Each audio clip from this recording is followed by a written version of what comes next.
Hello. Can you hear me? Yeah. Okay. Hello, everyone. Welcome in. Welcome in. I know, crazy.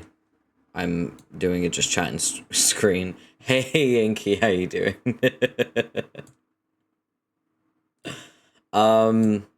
So today, first of all, happy Pride, everyone. Today we're going to be doing a little BL yap about BLs that we've read and BLs that we like and don't like.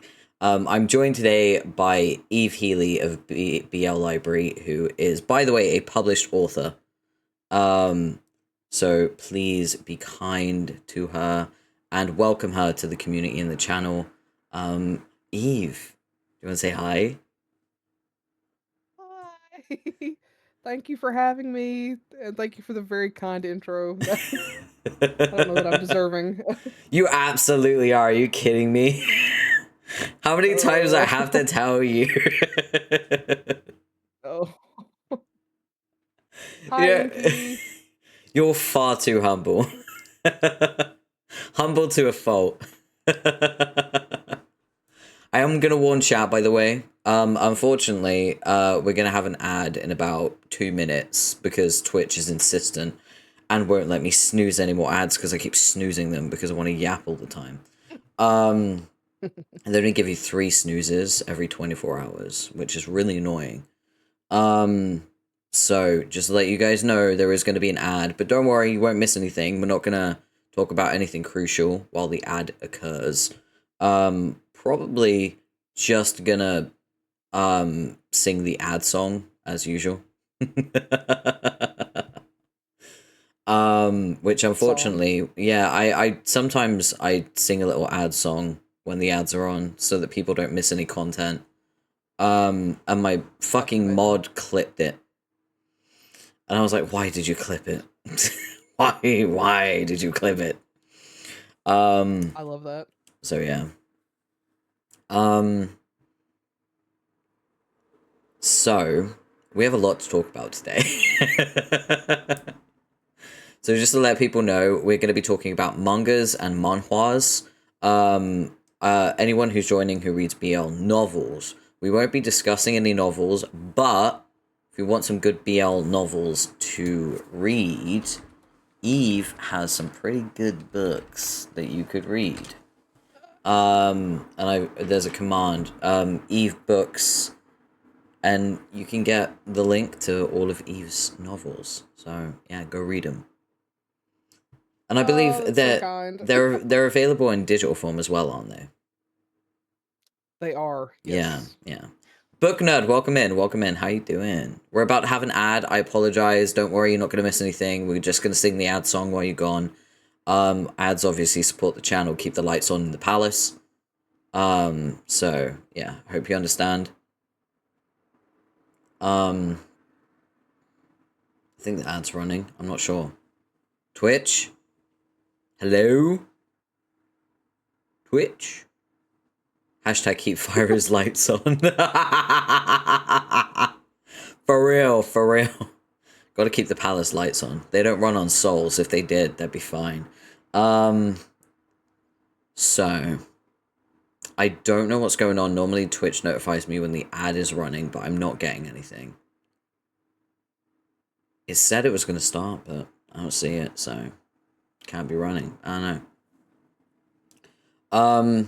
So we should probably start talking because I can't see any ad notification. Do you want to start with the very first BL that we're going to cover, or do you want to talk about all of the ones we're going to cover and then get into each one? Let's just dive in, I think. Okay. Oh, now there's an ad. Of course there is. Yeah, the moment we decide to actually do something. Thank you, Twitch. Thank you for being so fucking helpful with your delayed fucking ads. God damn it. Ads, ads, ads. There's some fucking ads. Ads, ads, ads. They keep the lights on. Ads, ads, ads. Sorry about the ads. Ads, ads, ads. It's only a fucking minute. It's alright, we got That's 25 amazing. seconds left of the ads. Ads, ads, ads. Sorry about the ads. Ads, ads, ads. Sorry about the ads. I swear someone was watching the stream and then started the ads. They knew. Yeah. That timing was horrible. Yeah, it really was. Okay, the ad break has ended. Thank you. Welcome back. Sorry about the ads. Let's dive into our discussion. First of all, just to check with everyone in chat. How are the audio levels? Is everything okay? Can you hear Eve okay? Let me know if anything needs to be adjusted for you.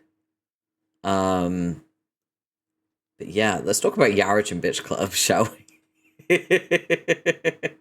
Eve is a bit quiet. Thank you for letting me know. I will turn her up.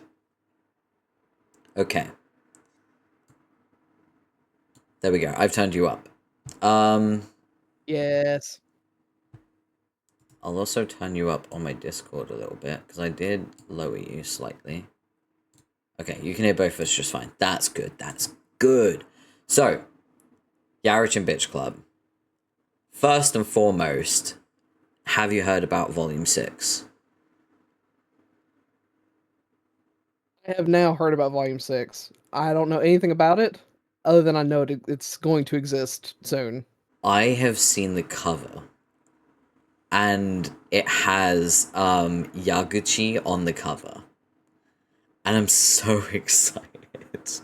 Apparently the Japanese version's out, but I don't think the translation will be out at the same time. So I'm really excited about it. I need to know, like, how you feel about Yarich and Bitch Club as a whole and what you think about it. Because I could yap for ages about it, so I want to hear what you think first. Well, first off, it definitely puts itself out there as just your general porn-heavy, smut-heavy manga, which is fine, and it's not true. But I think what a lot of people miss out on because they assume it's smut-heavy is that there's actually a lot of really deep intrinsic storylines all throughout for each of the characters and specifically the couples, because everyone's kind of paired off in their own little thing. I agree. And even, like, Shikatani, who isn't paired off, has one of the best character arcs and stories, in my opinion. His is so sad. It's so good though. I fell in love with Shikatani a little bit with his story. I find that Ogaretsu Tanaka has this insane ability of writing, like, something very smut heavy, but having characters that are so deep and, like, so lovable that you kind of don't always think of the smut immediately when you think of the story, even though it is very smut heavy. Like, when I think of my favorite character, which is Tamura, I think of, like, his like little insecurities and his shyness and, like, the fear of, I guess, he has of being open and honest about his feelings. I don't always think of, like, I don't know, like, his smut scenes and stuff. Sometimes I do. Well, of course. I mean, you can't really read this without some level of degeneracy coming in. My personal favorite character is Yuri, which I mean, of all the characters, I think he's probably the smuttiest and probably the most chaotic, which I I think find a him lot of people when they fascinating. I find him fascinating as a character. yes, he is truly an enigma. But I think the mystery of him is why I like him so much, but he also kind of embodies the chaotic nature of the story itself and the way he flits around and he just kind of fulfills all these different roles at any point. Yeah. Welcome In in, some ways Waffle. he kind of oh yeah, welcome. In some ways he kind of feels like us as the reader, the way he just kind of pops in and out and just kind of experiences these things and I I think would just if I were to be anybody, I'd be Yuri for sure. I kind of agree with you on that about him kind of almost representing the reader, because whenever he shows up, you know there's going to be smut or some kind of, like, Yes. lewd instance that happens. And obviously, as the reader, you kind of want that. you're reading it and you're like, just Right. kiss or do something. But you know that that's going to happen with Yuri. He's both predictable and unpredictable. He's like the ultimate oxymoron. Yes. Yes, exactly, exactly. And I think in a lot of ways, because people when they read Yarichin Bitch Club, I mean, just the title itself, you're coming in expecting one thing, and if you came from the OVA, if you didn't know about the manga prior to the OVA, you're expecting all the smut. And while yes, it is there, and Yuri kind of embodies that as us coming in and anticipating smut and all that good stuff. Mm. His interactions with all of the other characters pulls out that unexpected depth, Yeah, I especially his relationship. Fujisaki. Yes, Fujisaki. 100%. Like him and Fujisaki have such an interesting dynamic because you have this character that is essentially monogamous and is like totally Yes. hopelessly in love with someone who is very essentially a man whore and just wants to have sex with everyone openly. And it's interesting to see how they kind of get through that. And in at the end of volume 5, there was that like little cliffhanger, wasn't there, with those two and their relationship kind of hanging by a thread because he wasn't very happy about being able to taste someone else on his lover's dick. Yeah. Yeah. Well, it's like this. It's like how far can devotion and obsession really go? Because Fujisaki's obsessed with him, and Yeah. there's this whole idea of undying love, and like I'm gonna be obsessed with you no matter what. But there's this realization that maybe that's not as true as I want it to be. Maybe there is a line that Mm. is there that I don't want to admit. It's much more deep than one would assume, especially with Yuri involved. You wouldn't expect him to be in part of a coupling that deals with those painful and intense emotions. But yeah, now he's having to face it, and I think it's going to show a lot of growth for his character and going to expose a lot that we don't see Oh, behind the smut. absolutely. Yeah, I mean, we have been shown little I, snippets of Yuri and his like secret genius where he nails all of his classes. right, And it's there's proof there that he's not just some batshit insane 2D character. He really is like choosing to act that way, you know? And I find that right. interesting because that's a choice he's making. And I want to know why he chooses to act that way. And I think the next character arc is probably going to be Yuri based on that cliffhanger.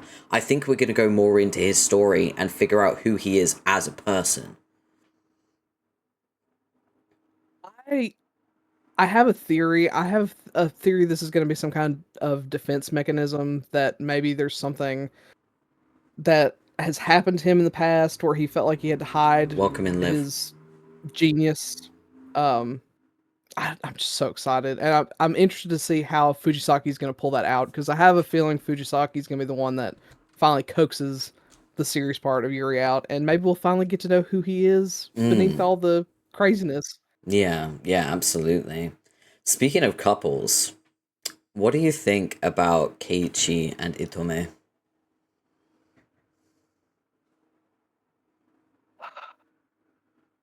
I hate Keiichi. I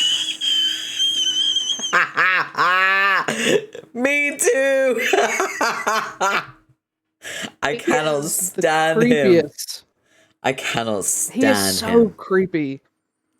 And what's funny is he comes off as the most normal and average of all of them, but he, if anything, that makes him creepier. I Yeah. don't know what it is. There's just, I mean, the thing because I know is, what to expect from everybody. yeah. I think Keiichi is definitely he's a character yet to be fully explored. We know snippets of his story. We know that like he used to date Itome's older brother. Um Right. and now he's dating Itome. but I think he's using him as a substitute, 100%. Like Yes. it's And so yeah, it's so obvious. And I know part of it's because we're seeing it from Itome's viewpoint, so of course we're probably gonna see him more negative because it's just so sorrowful and sad Yeah. how he treats Itome, but oh my gosh, I cannot stand him. I'm so glad we agree. And the thing is, it Gosh. makes me love Itome more as well. Like, I have such a deep love and need to protect because Itome is just Mm, silently taking that kind of almost disrespect, I would say. Um, right. like just he's dealing with all this shit from Keiichi that he really doesn't deserve because he's so sweet and so gentle. Um, and like he I think it's volume 5. We start to notice he doesn't actually want to participate in the club activity of sleeping with other people and meeting a Right. quota. He just wants to sleep with Keiichi because he loves Keiichi. So he's kind of trapped. And Keiichi's like, no, you have to sleep with other people too. And he even starts arranging it for Right, him, which is so which just makes it fucked. even more painful. Yeah, and God, I will never. Every time I think of Itome, I think of him in that virgin killing sweater, and he looks so soft and so cute. And I hate that Keiichi treats him so bad. Oh, if I could What's smack a funny fictional is character. I I know, I would destroy him in a minute. What's funny though is, you feel it endears Itome. I actually feel the opposite. I feel like because he's tethered to Keiichi that he's less likable. Really? I do feel bad for him, don't get me wrong. Like I Mm, do mm. he does make me sad, but there's a level of I don't know. It almost feels victim blamey to say this, but it's like there's a level of self-infliction almost. Like he almost feels like he's doing it to himself purposely. Like he knows he's going to get hurt. I don't know. There's just something about him that I feel like we haven't seen yet. Oh, That's absolutely. So you think it's a kind of punishment thing where he's punishing right. himself? Like yes, it's like some kind of weird self-flagellation. Like, this is all I deserve. This is what I deserve, kind of Right. thing. Yeah, Right. Exactly. yeah. Welcome out of church, Coco. From church to the discussion about yaoi. As the Lord intended. Absolutely. Amen. Gay man. On the on the 7th day he rested, and that's when he read his BL. Exactly. He picked up a book. Welcome in, Lexi. Yes. So, I have to bring up my favorite character, Tamora. And obviously by bringing him up, we also have to mention Yaguchi as well. How do you feel about that Well, of course. coupling? I really, really, really like it. Um, I'm a sucker for bratty, whiny. Mm, I don't know if you call him assholey, but Like Yaguchi very much delinquent? embodies that kind of. Well, no, Yaguchi's kind of bratty, bitchy, Mm, whatever, and I love that. yeah. Um, he can be annoying, as most semi tsunderes are. Yeah. Um, un- Unfortunately for me, as far as Tamura is concerned, he kind of feels like a nothing burger right now. He needs so much more time. I feel like. He does. He does. Listen, Tamora's my favorite, and I love him to pieces. But he does need his own little arc, I think. We need to explore him a bit more Yes. because so far, my opinions of him, half of them, I would say, or at least over half, are based on my interpretations of tiny snippets into his behaviors. Right. And like I Right. Right. might be Right. completely interpreting them wrong for all I know. Only Ogaretsu Tanaka truly knows. But from what I've seen, because he's known as like the degrader of the group. Like he usually engages in like degrading sexual activity. Mm, I find it interesting that when he gets degraded by Yaguchi in Volume 1, he blushes and he gets flustered. And so I like the idea of him maybe projecting his desires onto other yes. people. Yes. Because maybe he might be a bit afraid to actually experience it for himself. Yes. And so Well, he's kind of he just been very known much that way. embodies that. Right. He embodies that sporty type, the very manly type, and for him to be degraded and enjoy it, oh, I love that so Yeah. much. That switch in power dynamics would be amazing, and Yaguchi being kind of a power bottom, and Yeah. oh, it would be everything. I And I want that mean, so badly.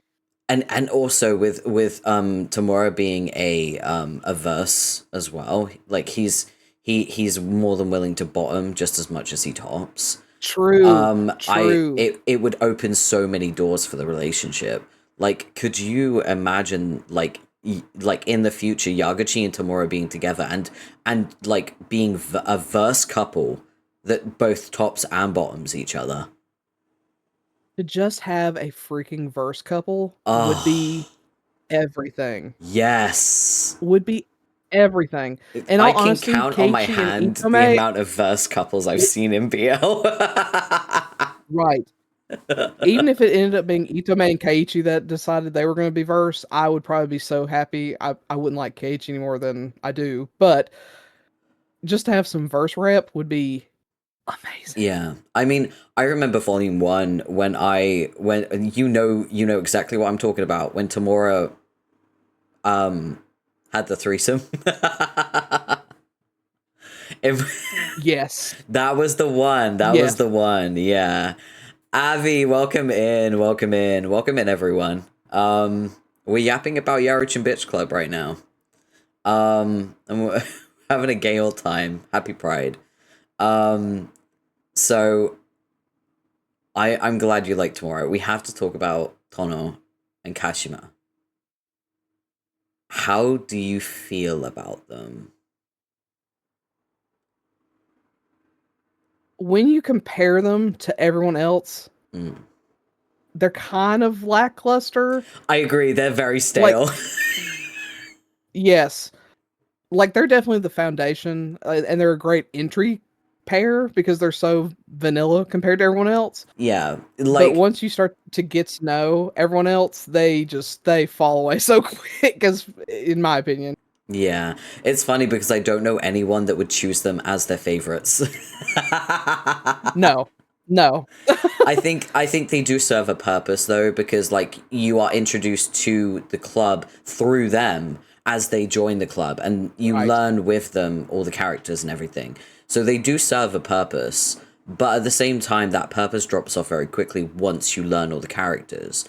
I feel like there's a potential for a really lovely romantic story between them that maybe would be more Oh, refreshing, definitely. like a good reprise from the just smart from all the others. Yes, Um, they are definitely the seeing, oasis. Like oh yeah, they're the yeah, ones that, yeah, yeah, and like the fact that they're also both the virgins of the club as well.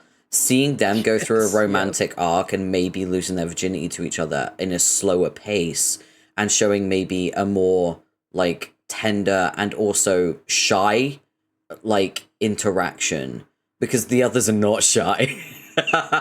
No, So it would not at be all. nice to see that kind of refreshing dynamic to kind of mix up like how these characters interact with each other. T Lord says hi too. 100%. Oh, that's so cute. Tell T Lord we said hi. That's cute. Yeah, I mean, overall, Yarichin Bitch Club is definitely a classic, I think. Like, Ogaretsu Tanaka Yes, cooked with it because it is just a genuinely good read. Um, yes. Cooked, ate, left no crumbs. oh, 100%. absolutely. It has its issues in some places, I feel, but they're so minor that I don't care. Which I think because they have so many characters and so many varying couples and different dynamics, there's something in there for everyone. Now, Yeah, of course, it's not completely balanced. You're gonna have some couples that are more prominent than others. So of course not everyone's gonna like it, but yeah. it's just there's so much to choose from and experience. It's hard to dwell on the things that maybe aren't as great. Yeah, no, I completely agree. I like large casts. Not too large, obviously, because if it's too large, the author usually loses track, and that's when everything goes off the Right. rails. But I feel like Ogura Tanaka has been able to find a balance and keep the characters consistent enough to help people choose their favorites from the group, like pick their best from the patch, so to Yes. speak. But like, yeah, Doing a hats off. boarding school really helped. Yeah, absolutely, absolutely. Because like the club dynamic as well, it's like regular characters always in this place. It works. It makes perfect sense, and it is a fantastic manga, and it is my favorite of all time. Highly recommend. Absolutely. What would you rate it out of 10? I'm curious. Oh, that's a great question. I try not to. The problem is, I try not to judge things until they're complete because a bad ending can ruin a series Oh, for me absolutely. personally. Yeah. Um, Well, but volume as it 1 to stands, 5. ongoing currently, I mean it's an 8 at least. That's a very Yeah, I'd say generous a strong 8. rating. I'm probably biased because I'm obsessed with it. I would give it a 10. But that is subject That's to understandable. change. That's subject to change based on the future. We'll see how Volume 6 goes when Yeah, it comes out. yeah. Whether or not Keiichi survives will determine Oh, yeah. Oh, my man. Could you rating. imagine him getting hit by an isekai bus and just being isekai into Oh, the afterlife? oh, 10 out of 10. Oh, yeah. That would be fantastic. That would be incredible. And then Itome can just have a relationship with Shikatani and everyone could be happy. Yeah, Yeah, perfect. there we go. No notes. I fixed Yarichin Bitch Club. You're welcome. Yeah, We kill off yeah. I'm bookmarking your Keiichi. fanfic. Oh Yeah, yeah, that's I'll a start fanfic I would writing read. it. I'll start writing it after stream. Don't worry, I got you. Thank you. Mm. So, moving on from Yarichin, we should probably talk about probably my least favorite on the list today, Pearl Boy. Wow, that's shocking to call it one of your least favorites. I Well, not one. The it I struggled with Pearl Boy. I really did. I probably should preface. I'm a huge fan of Red Flag, non-con, Deep Dark, darker the better. I don't need any kind of retribution. Pain, suffering. I'm living in it. I love it. You're a Um, sadist. uh, yes, 100%, 100% sadist and a masochist. I don't mind taking it either. So, um, You just want hurt. You suffering don't is care me. who's hurting. Yes, yes. You look up suffering in the dictionary, and it's my picture there. Um, It's your profile picture. yes, and there is a lot of it in Pro Boy. Yeah, yeah, I agree. Confession, I dropped Pearl Boy. Um, Understandable. I I'm slowly adapting to enjoy more of the more sadistic and darker stuff. I'm adapting to it because of Killing Stalking. I blame Killing Stalking for this. I own Killing Stalking and I have like slowly been flicking through it over time. Like I don't read it properly because I know the story. I knew the story before I even got the books. I've never read it, but I know the story very fucking well. Right. And so I bought the books because I admire the author and I admire the story itself. I think it's very well written. Mm. So I've slowly been flicking through it and I have been maybe acclimatizing towards the darker side of BL. You're desensitizing. Yeah, I'm slow. It's exposure therapy. Yeah. I'm getting there. But I think Pearl Boy was a bit too much all at once for me. because it is very dark and it's very intense. And for a long time in the manhwa, it felt like nothing good was happening. It was just all bad. Right. And that went on for a while. And I think part of the problem too is it kind of starts off almost playful. Yeah. It tricks you. I personally feel like it tricks you. Yeah. You start off with this kind of playful idea of this, this broke bad boy former. I think he's a host. I don't really recall his exact I think job, he but was a host, yeah. right. And he's downtrodden. He's trying to find some quick cash. He looks like a Q-tip for the very beginning of the series. The art's horrible in the He very beginning. does. It's very offensive to my eyes, but it kind of tricks you to be playful and more fun than it ends up being, which there are plenty of people that do that kind of introduce you slowly to it. The problem is it does this carrot stick thing where it's kind of fun, kind of interesting, fantasy, deep, dark, horrible, sad. Oh my gosh. Then you get light at the end of the tunnel and you're like, oh, okay, it's finally going to be better.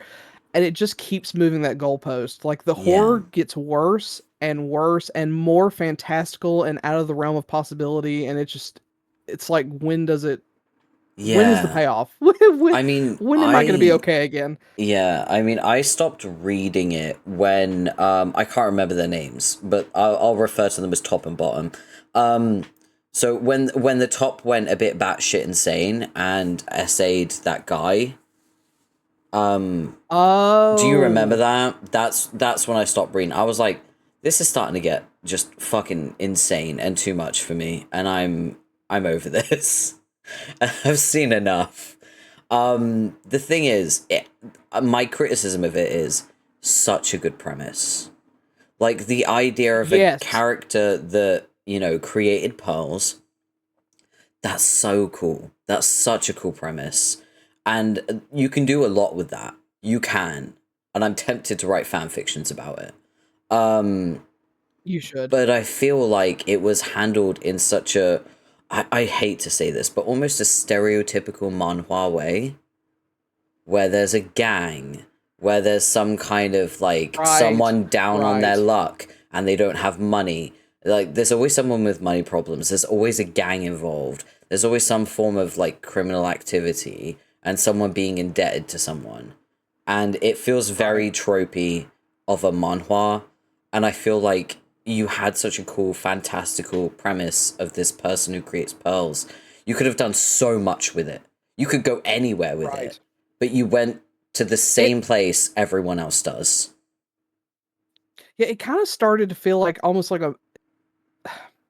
And this is kind of stereotypical too, but it gave off like a Myrrh feeling. Like I thought we were going to be more into some kind of like Myrrh fantastical, fantasy-esque scenario, which would have been very refreshing to the gang activity that we see in a lot of BL, which isn't a bad thing. There are plenty that do it well. Oh, absolutely, yeah.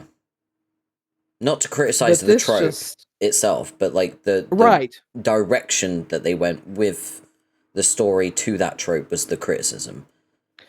Yes, the implementation of it in this particular story just didn't feel... I don't know. It almost feels like they submitted a storyboard that was more fantastical, and then they said, well, the top tags of this month were actually mafia, and can we integrate that in somewhere? And with our main, or with Dushik, the top, with him being the host, a host character, he definitely leans into the gang stuff.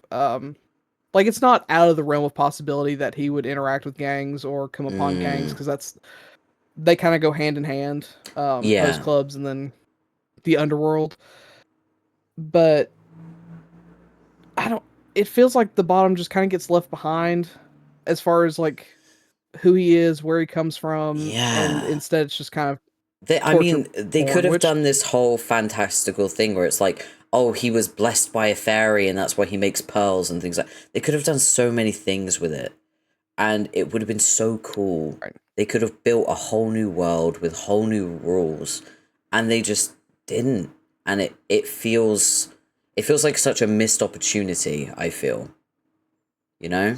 Especially because it gets so much more beautiful later on. Like it looks like Dushik is a Q-tip for the first Yeah, couple the of art episodes or progression's so, so good. but it ends up being one of the most beautiful and probably one of the most recognizable. I feel like most people see a panel from it, they easily recognize where it's from. Yeah. It's very distinct art style, and it's so beautiful, and I just feel like it's wasted on this story. And that's not to say it's the worst, because I've read some bad ones, but I mean, compared to some of the other ones on this list, it's just not the best, and it's really disappointing because it had a ton of potential. The wasted Yeah. potential is the worst part. Yeah. My question is, did you enjoy it? It was fine. I, I mean, that's probably the most meh Is that a answer. generous fine? Probably. Mm, With a lot of manhwa, I'll say, let me explain it this way. A lot of manhwa, if I enjoy it, I'll reread it 2 or 3 times, because when I write a review, I'll read it first to get just my first impressions out of the way. Okay, this is what I experienced, especially if it's been ongoing, so I've read it as it was coming out. Obviously, I'm gonna feel different than if I read it all the way through in one go. yeah. Yeah. With this one, um, I have yet to make it through a second reading of it. I couldn't even get through the first. So, It's a tough one. yeah, I really struggled with it. I did not enjoy it. The problem is there were elements of it that I did enjoy, and that's how I managed to get through so Right. much. Like there were parts where I was like, I can get through this because of this. You know what I mean? But Right. it started to get to the point where the bad was outweighing the good. There are good elements to this story, and I'm not saying the story is bad, because you might enjoy it if you read it at home, whatever. It's just that for me personally, I feel like there's better manhwas out there. You know what I mean? Like it's not Yes. as good as it could have been. So for me, I'd probably Yes. give it like a 3 out of 10. How do you feel? That's that's fair. I think I might be more generous and give it a 5, just Yeah. because the I like the dark section is Yeah. probably the best. Yeah. Um it's just the way it was integrated with the light that felt pickle line. Pickle line here. We're Yeah. doing too much back and forth. Yeah, I know exactly what you mean. I know exactly what you mean. So yeah, it is one of those stories where it's just missed potential and execution wasn't quite there. It could have been amazing. I fear that like maybe something went wrong along the way, or the author changed their mind on something, and maybe that change wasn't the best choice. Who knows? But yeah, Right. that was Pearl Boy. So now that we've gotten our grievances out the way, how do you feel about Stranger Than Friends? The main story is so fun. So fun. I love a muscle bottom. We don't have enough of those. I need more manly men being with manly men. Mm, They need more rep. Um, mm. and our main characters, and just to out myself, I've got notes up. So so if I'm looking up names. Uh At least you have notes. I'm going off of memory.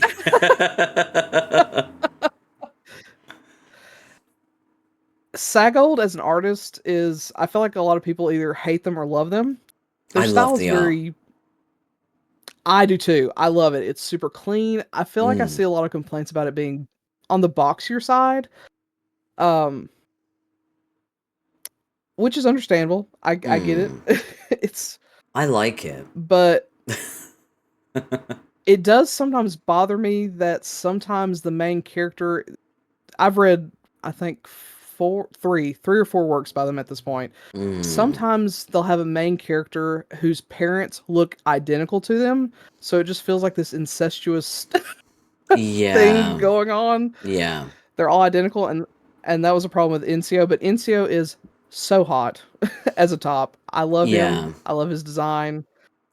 I love the obsessive puppy dog trope, which he Yes. embodies. He is a puppy dog 100%. I love that about him. I love that there is He is almost great. that immediate loyalty that's conveyed, you know? Yes, and I'm a It's sucker for childhood friends. yeah. And this goes all the way back to pretty much the womb. Like they're born at the same, I think it's like a birthing center, and then they're pretty Yeah. much raised together from there. Yeah, yeah, yeah. I I So I really liked you mentioned like the obsessive puppy dog. I remember when they were sleeping in the top's bed in his home, and there was a moment for a second, a brief second, there was like a flash of yandere, just for a brief moment, right, and it's like right, oh yes, because it's like you know that he wants to love and he wants to care, but there you can see that that part of his little obsession just for a second is a little bit dark, hmm and I liked that. that That was nice. yes, that line between obsessive puppy dog and yandere is very a very thin, Yeah, and he dances very close to it he a lot of the does. time. He never crosses the line, but he's close. He's close, Right. but in a healthy way. Yeah. As healthy as an obsession can be. Yeah, yeah, Like yeah. if we're gonna have an obsession, his is probably one of the tamer ones, I Oh guess. yeah, Um, absolutely. If I mean, we're talking about my Suha today, so we can talk about bad obsessions later. right, But like, right. I feel like Stranger Than Friends is a good representation of like maybe a healthy obsession where you actually care about the other person too, rather than just like how much you like them and how much you are obsessed with them. Because I feel like obsessions sometimes are very Right. selfish. Um, Right. And mm. it's not selfish because he definitely wants him for himself. Oh yeah, yeah, yeah. Um, But he so listens, this the you know. selfish yes. Mm. Yes. You can tell he really does. It's not obsession to the point that I don't really care if you lose a limb, if I have to cut your legs off to keep you here with me. It's not to that level. It's to the point where I will do anything to make sure you're safe and happy. That's all I want. I Yeah, just want you safe and happy, and I love that he doesn't call it love. He doesn't even realize it's love, and I personally love that trope when a no, me person doesn't too. recognize obsession. Well, I Yeah. mean, they grew up together, Um so it's so normalized to him, and I kind of right. love that that's conveyed without telling the reader. You know, it's never told Yes. outright. It's never spelled out. It's seen in his behavior and his connection with him. Like they grew up together. Yes. He cares about him this much because, well, he just does. Like he's always felt that way. Mhm. So for him, it's normal. He doesn't think it's love because people always describe love as, oh, one day you'll feel it, and when you do, you'll know. But he's always felt this way, so he doesn't realize it's Yes. love. And that's fucking beautiful. Yes, it's very much fated mates without being fated mates. If you're not a fan of the fated mates, destiny bonding, all that kind of Mm, that fantastical stuff, this is very much a very down to earth. We're meant to love each other. I was yeah. born to love you, you were born to love me type situation. It couldn't be any other way. And it feels that way. It's very much embodied in this relationship. And we've talked a lot about the top, but the bottom in this, he deals with abandonment based on Yeah. his, mom abandoning him, and he fears losing this relationship he's had from birth because he had a relationship with his mom from birth, and that didn't stop her from leaving him. Yeah. And so all of his decisions are tainted with this fear and this just Mm, agony of wanting, but trying to fight against that want. It's very powerful, and it's not all smut and fluff. There's a lot of heart in this. There are points that I don't know that I cried, but it gets kind of close because I mean it's just Yeah. the No, struggle I he goes through. agree. I agree. He has a very sad story. And you kind of see Yes. this like anxiety within him and that abandonment. And he kind of clings to the top in an almost like not obsessive but like almost like a wet cat afraid to go back out in the rain, you know? Right. Like Well, that's and yeah. there's like a dichotomy there too of he wants to cling, but at the same time he has to put up a wall and push them apart because if they get too close, they cross that line, and this fear of crossing the line and never being able to go back.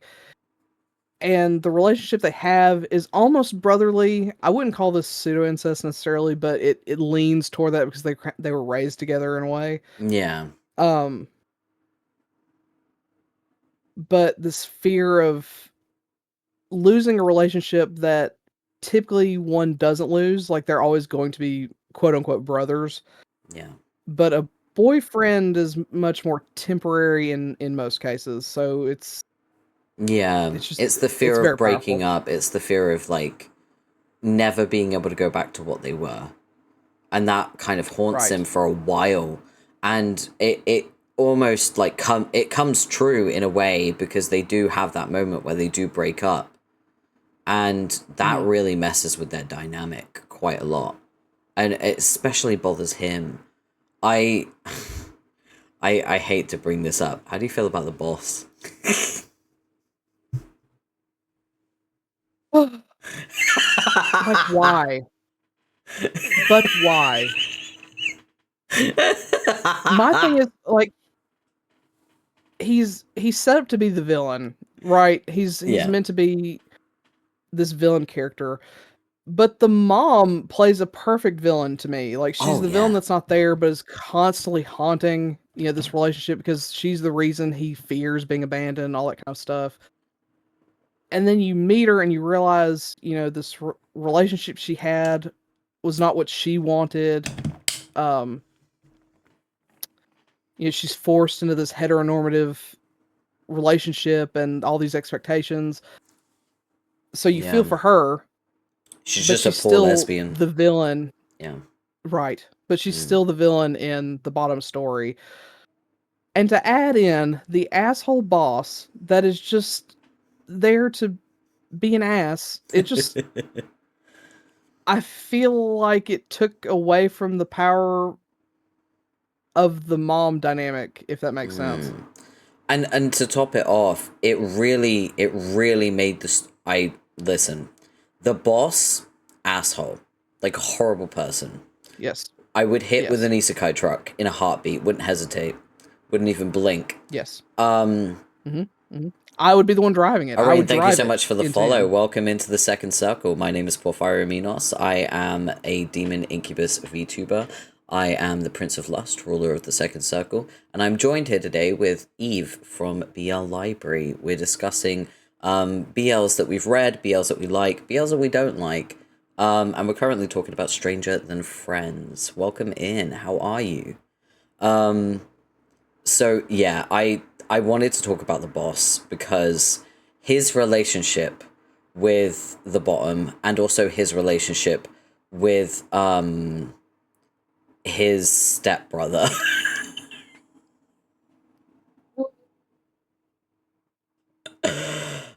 I Would we mean, call it a relationship or would we call it just straight up abuse? like I mentioned, I'm all for the dark. I love Yeah. it. Some of my favorite manhwa in the world are Warehouse, if anyone's ever read Warehouse. Very dark, very painful, very non approach with caution, that type thing. Yeah, yeah. Um, I mean, it just felt so nonsensical. My thing is, if we're gonna have darkness, there has to be it either has to start dark and stay that way, or at least do some kind of gradual transition. Yeah. The tone shift between the main story, Yeah. the second story with the secondary couple, even to that third couple makes no sense. It is No, I so agree. nonsensical. Yeah. And also, And like, it's I feel like it was unnecessary. 100%. Yeah. It, it, 100%. it, no one wanted it. No one asked for it. No one wanted the boss to become a main character. No one wanted his backstory. No one wanted to know anything about him. Everyone wanted him to get hit by the isekai truck because he was a piece of shit. Like, he is trash. Is he hot? Yes. But pretty much every sag old man is. Let's be honest, It though. just He's not even the hottest in that manhwa. true. Incio and oh, what is the top in the second story? G-Tac? Is that his name? I think so. I don't ask me names. I'm referring to everyone as the top and the bottom. Yeah, he gives very librarian energy, and if you Yeah. can't tell, I'm a fan of librarians, so Well, I mean, you are a librarian. It makes sense. Date within your yeah, industry. we're coworkers. Yeah, that's right. I personally, my favorite is the main bottom from the first couple. I find him so attractive, and I also want to say it is rare in manhwa to see a character that has melanin. Very rare, Yes, and I and that does find not look gray. yeah, that's the thing. Like sometimes when people try to add characters with melanin, the decisions for color are not great. Yes, And they usually go kind of gray or ashy, but he looks yes. moisturized. he He he is so looks fine. he is He is so so fine. hot. He is so hot. So yeah, I find him really hot and just he stands out to me. He stood out to me Yes, immediately, especially with like the top being this like pale model looking kind of, person. Yeah, Coco, melanin, like, oh, he's so fine. yeah, he is so hot. Yeah, And, like, especially when he I'm a sucker blushes. when, Oof. oh, yes, and I'm such a sucker for a pretty top with just your standard masculine muscle bottom. Yeah, Oh, yeah, just it's everything. And there are some scenes with him still wearing some clothes. It kind of gives, like, um he's very jock, so, yeah, like, picture picture him in, like, I don't know, like, football gear yeah, like sportswear. type. Yeah. Yeah, there you go. Mm. Oh, it's just he is so fine, and then having a top that's just beautiful and model-esque and almost angelic, it's just it's Yeah, pretty top and a hunky yes, bottom pretty hit every time. You're hu absolutely hu correct. every time. Yeah, Agreed, 1,000%. yeah. You cannot go wrong with that combination, It's a and good it's just so combo. it's yes, and it's so unfortunate that this main story was paired with that 3rd story toward the end. Yeah. The thing is, I felt so bad for the entire time I was reading through that part of the story. I wasn't happy. I just felt so fucking awful for the stepbrother. Like my heart yearned for him. I just wanted to protect him, you know? I wasn't happy at all reading it. Like the first parts of the story, I was like, this is great. I love this. This is so much fun. They're so happy. It's like this is such a great romance story. And then it got to the boss and his stepbrother and the way that he treated his stepbrother, and I was like, ugh, hit him with the truck. Like I like I said, I'm a fan of non-con, I'm a fan of Mm. dubcon, I like the darkness, but, I mean, it just and unfortunately, because that is just so tonally different and bad in comparison to the main story, the Mm. second couple just kind of fade away. Like, I mean, it's Yeah. hard to It overshadows. 100%, Yeah. 100%. Yeah. Because I barely remember the second couple.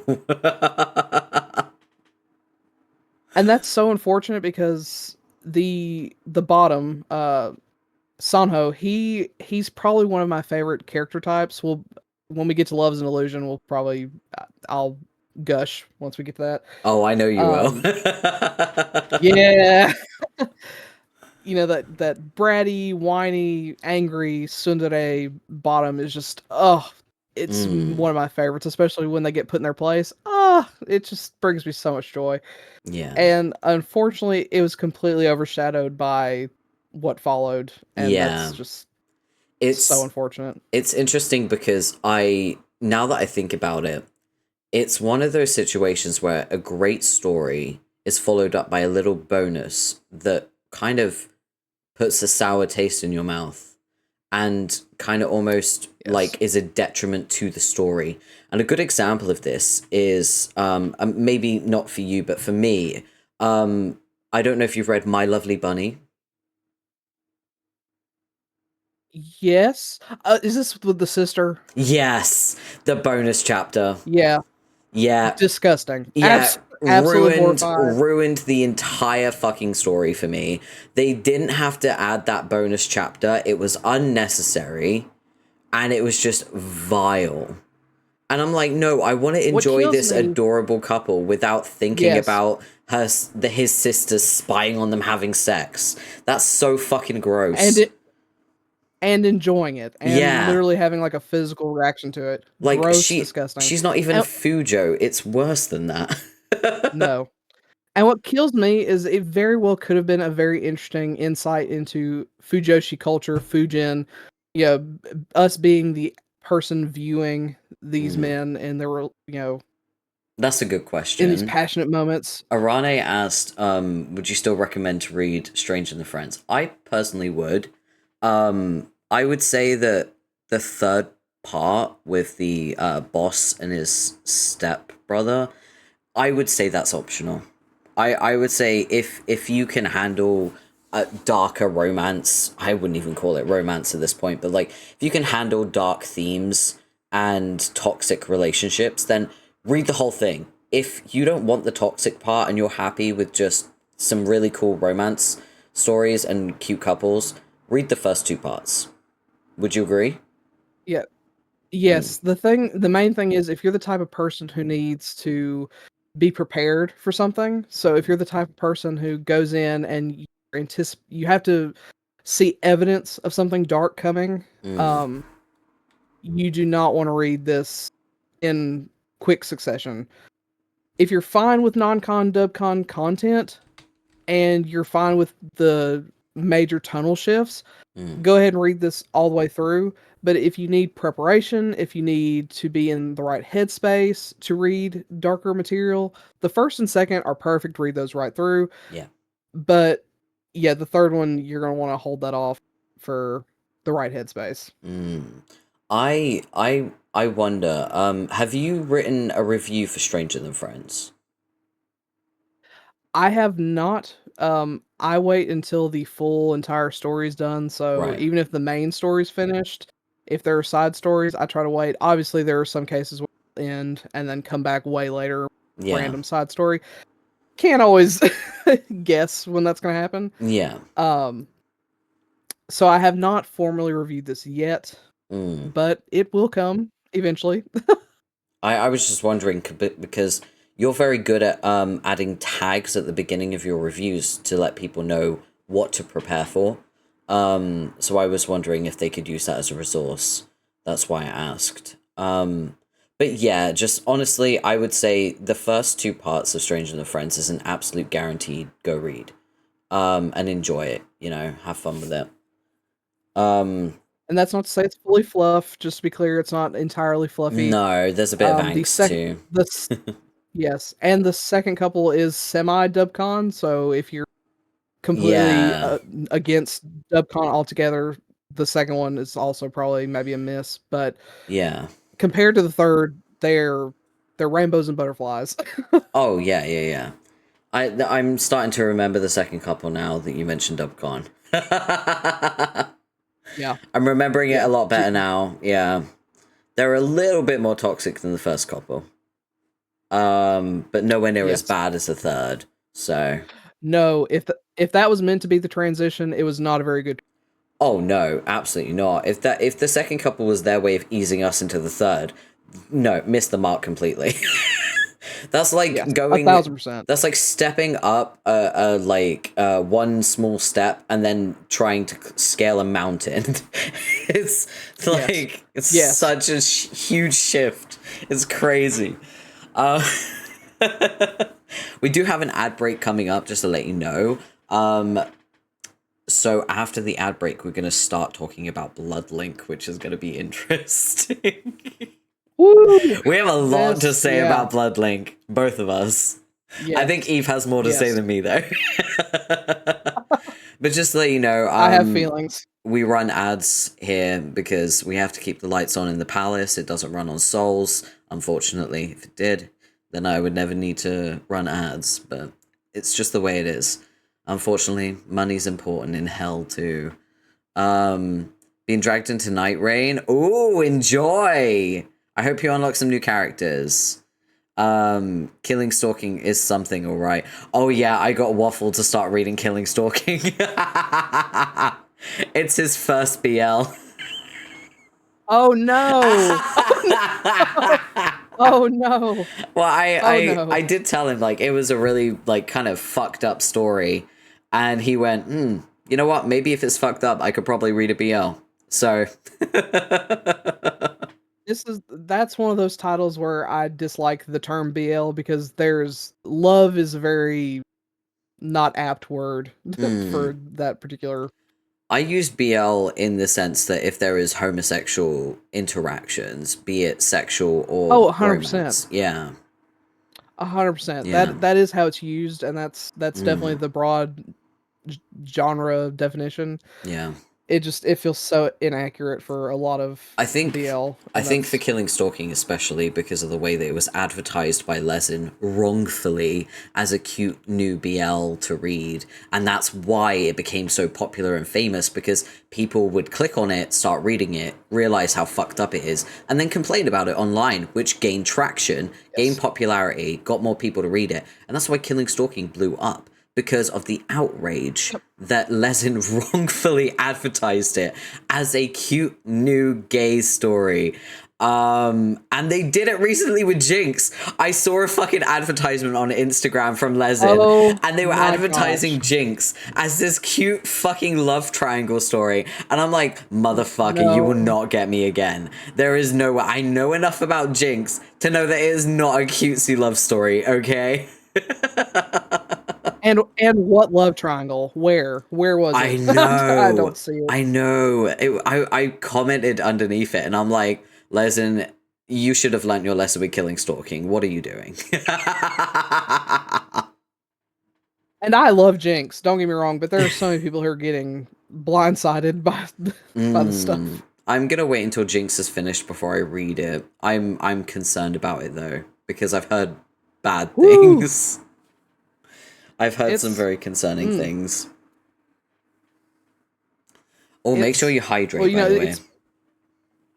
Oh, thank you. Yeah, hydrate. I mean, if you like BJ Alex, I mean, obviously there's gonna be parts of this that you like. But take the cruelty of BJ Alex and turn it up by 10,000. Yeah. I mean, this top is one of the few that are pretty irredeemable in a lot of ways. Which I like. You like him toxic. Yeah, well, I just hate I hate it when someone is presented as this just purely evil, hateful, spiteful person, and then all of a sudden they wake up one day and they're like, oh my gosh, I was so mean. I've got to repent for all this. Yeah. Some people are just evil all the way through, and I kind of, in a lot of ways, that's refreshing. Because a lot of BL does go through the redemption arc, so when it's missing, I kind of like that. I don't know what that says about me, but, you know, here we are. I kind of like an almost forced correction of behavior, like someone who is just as you described, but like their partner kind of almost punishes them into changing rather than having that emotional epiphany and empathy that suddenly develops. They instead just kind of learn the new behavior of not being as much of an asshole, because I Yes. find it to be a bit more believable, because people are stubborn, people are selfish, and there's an ad running right now. Yes. So ads. Sorry Ah, about the ads. Ads. Sorry about the ads. Ads. It's only 1 minute. Ads. Sorry about the ads. Yeah, we're running ad right now. We got 35 seconds on the ad. So we're just gonna sit here and be silly for 30 seconds. Yeah. Wiggle around, yay. show off those physics that I helped you unlock. Thank you. Yes. I was quite stiff before, I have to say. It's because you're reviewing BL. Stiff is a word to use, isn't it? Truly. There's not a more accurate word. Oh, once again, Palastaff appreciates you for helping keep the lights on. Yes, indeed. 100%. So, now that the ad is over, deep breath. Bloodlink. Yes. Bloodlink. Yeah. So, Bloodlink has many elements that I love. Mm. Male pregnancy probably is one of my favorite tags of all time. But it's by Brothers Without a Tomorrow.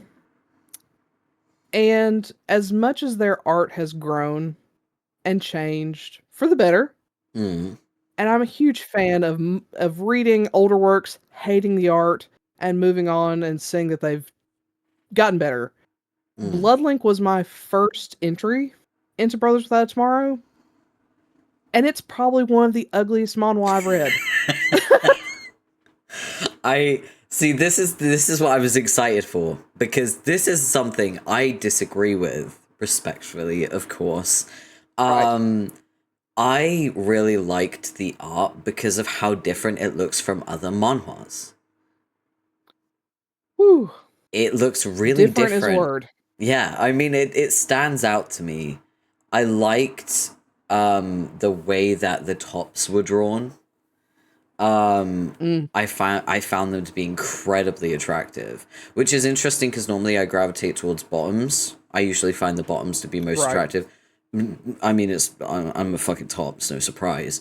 I'm biased, but like I found the way that the tops were drawn in Bloodlink to be very attractive to me. And I was like, damn, they're fucking hot. That's crazy. So I I I I understand why you think it's bad, because I do recognize that they have got better over time, and I totally get it. But at the same time, I really like it. And this is a great example of how one person may see something and call it ugly, and another may see it and call it beautiful. Yeah. It's all subjective. It's My opinions preference. are all subjective. It's Yes. 100% preference. I the My only thing I will agree with you on is that the babies look ugly. Oh, they are hideous. They Yeah, are some of they're the ugliest. yeah, Oh, deformed potatoes. yeah, Yeah. aliens. Punt those Yeah. babies out into the yard and Yeah. oh, good lord. Pull a bro strider and throw them One off of the top of a apartment building. yes. Yes.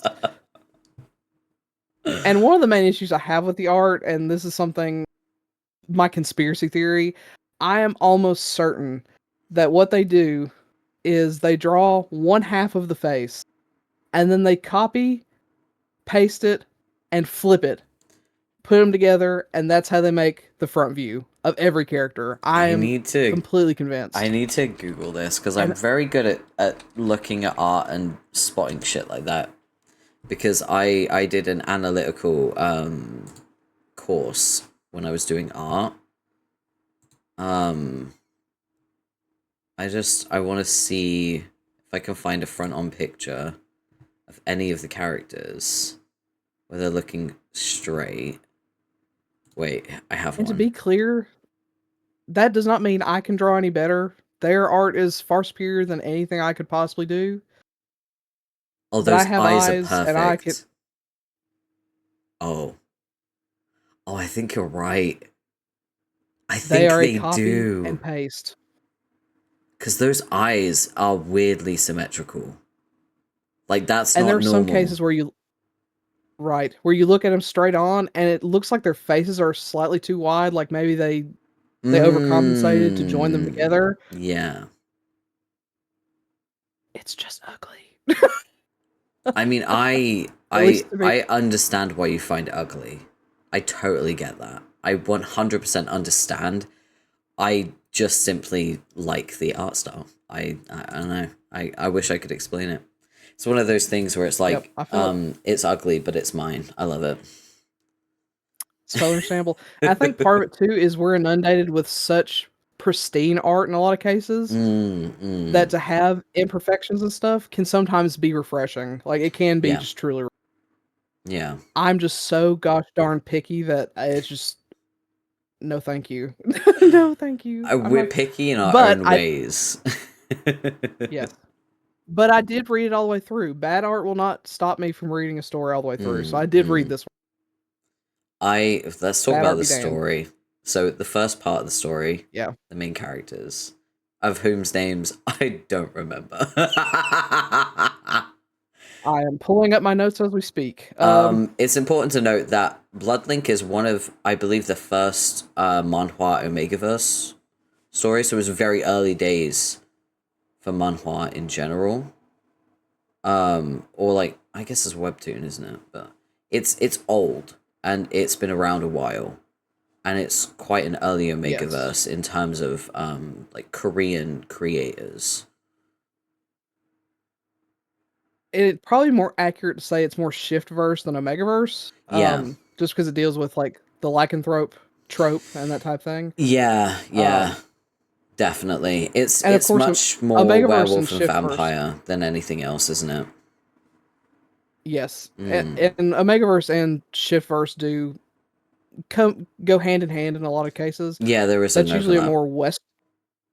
Yes, and it is a much more Western thing for shift verse and omega verse to kind of go hand in hand, which I think Mm. is interesting that it appears in Bloodlink. Yeah. Because that's usually not the case Mm. with Omegaverse from more like manhwa, manga, that type thing. Mm. Yeah, I agree. I agree. Um, I liked the couple. Um, I found them to be very realistic almost. I don't know if that makes sense, but just the way that they reacted with each other, the way they interacted with each other, it felt believable. You know, it felt like, yeah, I would react like this in this situation. And I found that to be quite refreshing. Because a lot of the times when I'm reading manhwa, I'm like, what the fuck are you doing, you stupid bitch? You know? A lot of the time. So I found the main couple in Bloodlink to be a very believable couple that genuinely, like, ended up falling for each other, you know? Through forced proximity almost. Yeah, yeah, It's definitely. like pseudo forced proximity. Um, like it's a strange circumstances kind of pushed them together, and that proximity is what kind of developed their affection for each other. And I like that Mm. because it felt believable. It wasn't too fast. It was paced so well that it sat right with me, you know? How do you feel about the vampire werewolf trope? At first I was reluctant because I normally do Mm. not like vampire fics and vampire stories. Mainly just because I hate the whole he's a sexy vampire, blah blah blah. Mm. You know, because they never feel like, in my mind, vampires are predators. They're fighters. They're something to be Mm. feared.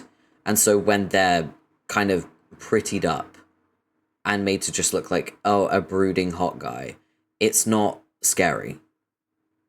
I want a vampire that Right. feels like it could fucking kill me and rip my throat out. That's a vampire.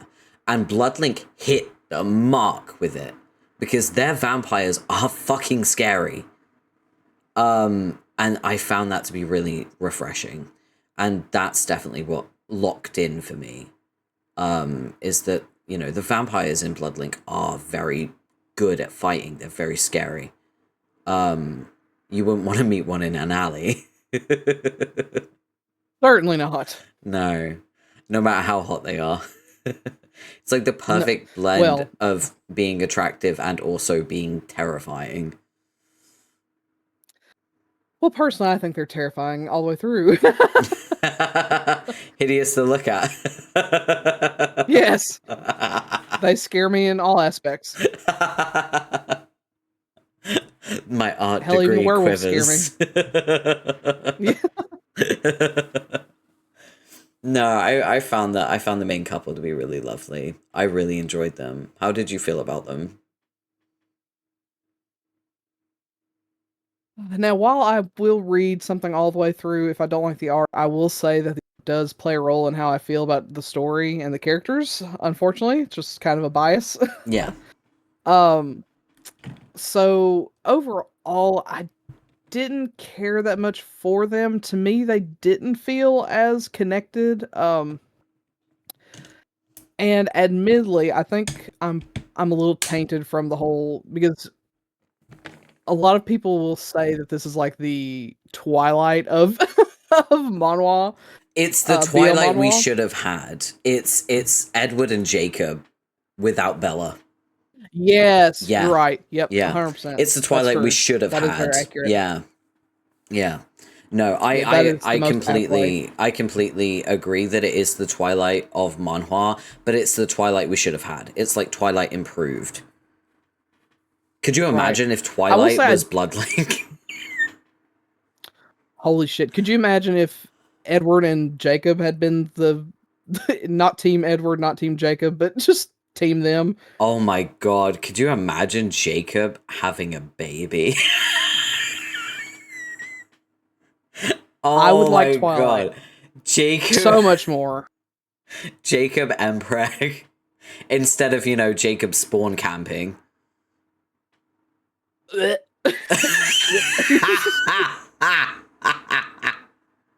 I honestly, one of my favorite VTubers described him as a spawn camper, and I will never ever forget that. Ever. That is simultaneously the worst and best thing I've ever heard. That is so true. Team Jedward. Coco, you realize Jedward is an actual thing, right? Jedward is a music duo in the UK. They have ridiculous hair. They're Irish, actually, I think. Yeah. Well, now I have to look them up. Oh, they're one of those gimmick acts. You know? Wow. They won the Yeah, crowd over. They've got like bread loaf hair. Oh yeah, their hair is insane. I can't Yeah. imagine how much hairspray they go through. It's truly impressive. Was not aware. Yeah, Jedward's a thing. I think you'd have to call them like Edcub. Edcub. Yeah, because Jedward's taken. I'd say Team Sparkle Wolf. I was about to say Sparkle Fang. Holy shit. I like Sparkle Fang. I retract my Sparkle Wolf, Sparkle Fang. Honestly, we were on the same wavelength there, so we can both take the win on that. We were headed the same direction. Yeah, we absolutely were. Honestly, the mind of writers. Truly. But yeah, I think Bloodlink is the Twilight we should have had. I really do. Like, without the weird mopey girl, like, just having the guys that are rivals end up together, having a baby that is impossible, you know? I liked the baby arc. The baby arc was interesting, where they were like, what do we do? You're not supposed to get pregnant from a vampire. What the fuck's going on? You know? Right. Yeah. And then they're like him secretly trying to get pregnant. That was really interesting to me. I will say, the dad. Ooh.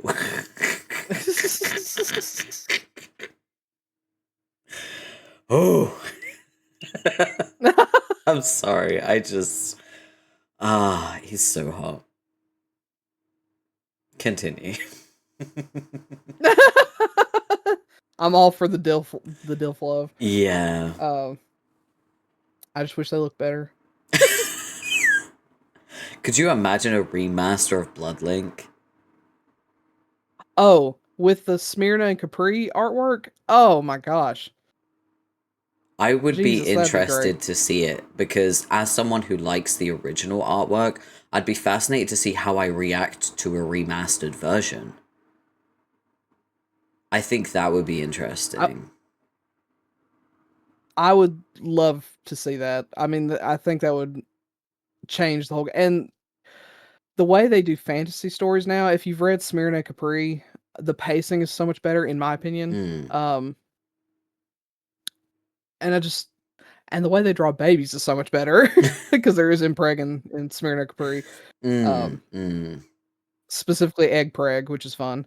Ooh. I've yet to dive into Yes, that. not I enough look egg forward to preg. it. Oh, egg preg is so much fun, and it's done really well in Smyrna and Capri.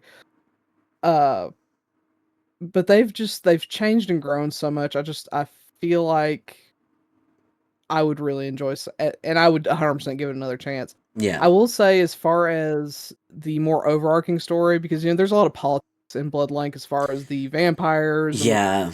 Yeah. It's like intercultural politics based on like it's vampire society yes, versus werewolf society kind of thing, but it's all secret and underground.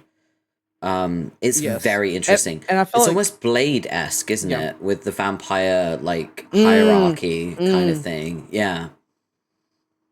yes. Mm. If you've ever read Sweetest Man, it's not a smutty BL, but it is a BL. Mm. It kind of gives me those feelings, and I had the same complaint in Sweetest Man as I do here.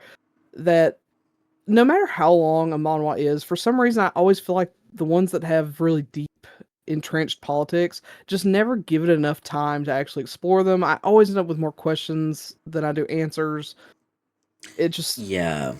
Yeah, no, I know what you mean because that's such an opportunity for like world building. Um right. and I feel like the the story where the I think it was the backstory from when they were kids or something. I think it's the second couple. I'm trying to remember. They were like kids at the house or something, and one of them was being held there, and the other one was visiting or something. They Oh, I do remember what you're talking about. they It's didn't coming back to me. explore that like barely, and No, I was left just going, what the fuck is going on? You know what I mean? Like, right.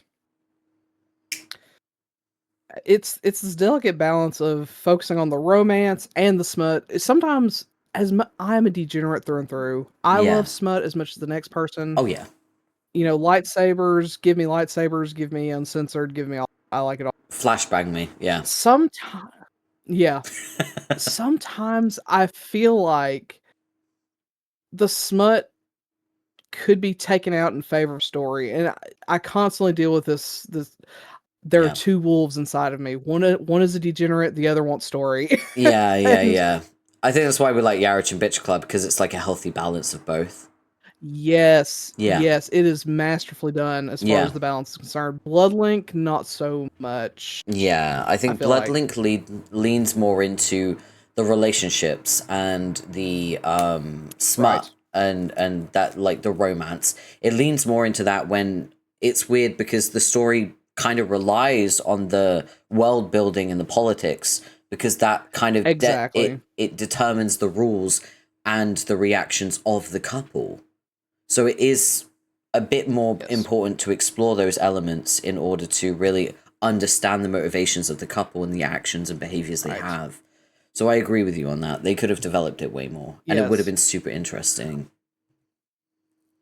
and without it, it ultimately feels very superficial, and that might be why I don't feel like they connect as they could have. Mm, Um, across all the couples, because without that foundation being laid and built out, it just it ends up that the thing they do focus on being the romance, relationships and stuff, it's on a shaky foundation, and it's not as good as it could be. yeah, yeah, I agree with you on that. I I want to talk about the second couple, which is the main couple's son. Right. Um, Which I and love. I Yeah. love multi-generational stories. Yeah, me too. Me too. That's why I'm so excited about the Love is Illusion volume 6. Yes. Yes. Yes. Yes. Yes. Um I do like seeing characters grow up and become their own Yes. person, but I feel like, and you can correct me if I'm wrong, I feel like the character of the child of the main couple was not developed enough for me to be able to connect with him as a character. Like, I didn't really No. understand who he was compared to the first two. I think that arc unfortunately suffers from the same issue the politics do, in that there's just what foundation there could be. We briefly see in the how he's raised, very briefly. It's yeah, it's just very superficial, and Yeah. It's shallow. That's the thing. and It's not deep enough. yes, as much as I like it that it's there Mm. and that they went for it, Yeah. because I love multi-generational. I want more, Yeah. and I'm a sucker, and I'm biased because I write that too. I love writing about my couple's children and going on and on and on, and that Mm. it helps build out the world too and all that kind of stuff. And you also see a change in the initial characters, because as their child grows, of course, they're going to change along with the child. That's going to add new dynamics, so that can be fun too. But we don't really get any of that in this, in my opinion. I mean, we get smatterings of it, but not enough for it to feel Mm. substantial. And it's to the point where it feels more pandering, like they knew people would want it, so they did it. Yeah. But they didn't give it the weight and heft it deserved to actually be its own Yeah. thing, I agree completely. and that's unfortunate. I will say the third couple that had my neurons activated. And that's the older wolf guy, right? Yeah. Oof. Let me tell Of you, all the I characters, love me some old man Yowie. Let's go. I was about to say, if I had to pick anyone to be attractive, if I had to say any character was attractive, he is the one. He's the one and only say, yes, Oh. agreed, 100%. Oh my goodness, that couple. Oh, the neurons were firing. I was locked the fuck in. You could not take the webtoon out of my hand. There was no way. Like, Yes. I was staring at panels and committing them to memory. Like, And I love that they show him aging. Like you see him getting older while yeah. his partner. Oh, it's so heartrending. I mean, I that find truly it was probably the most powerful part. fascinating because you see him in the very beginning and you see him as a Mhm. young man, and then you like watch the couple have a baby. The baby grows up and he's like almost 20, so 20 years have passed, and obviously the main couple, they're immortal, they don't age.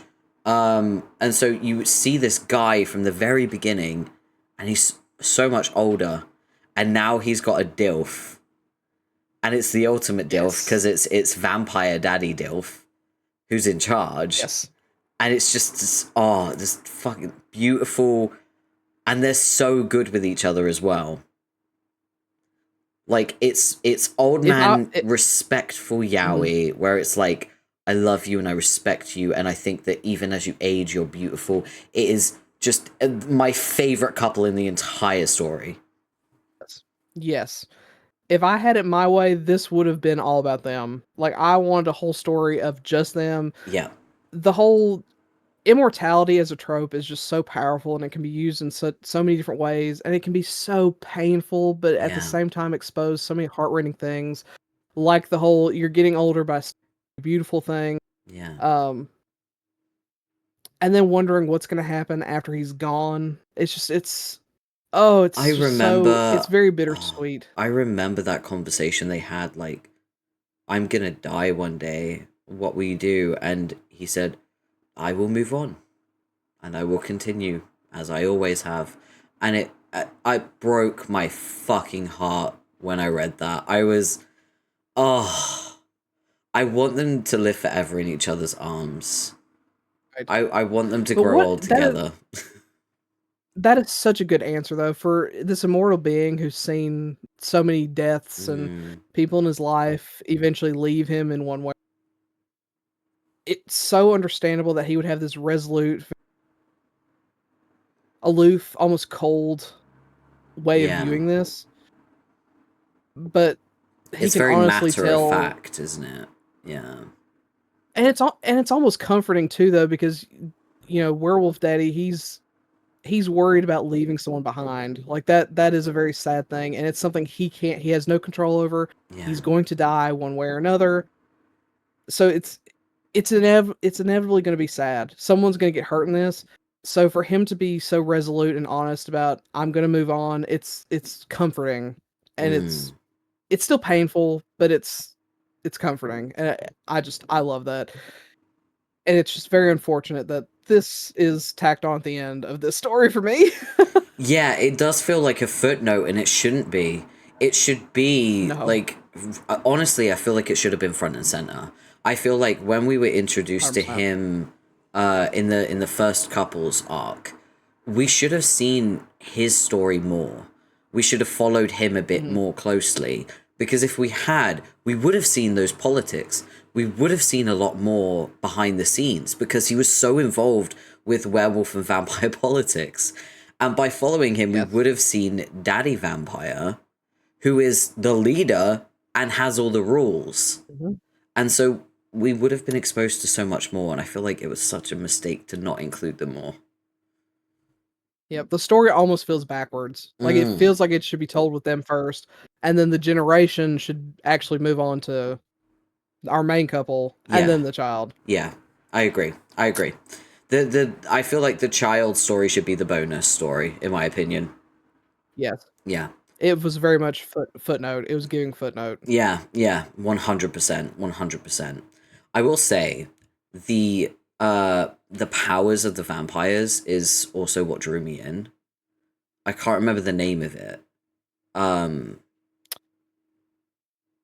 But it was really cool. Check my notes. The way that they could, like, use their blood to sort of connect with each other. Like, all the vampires had it.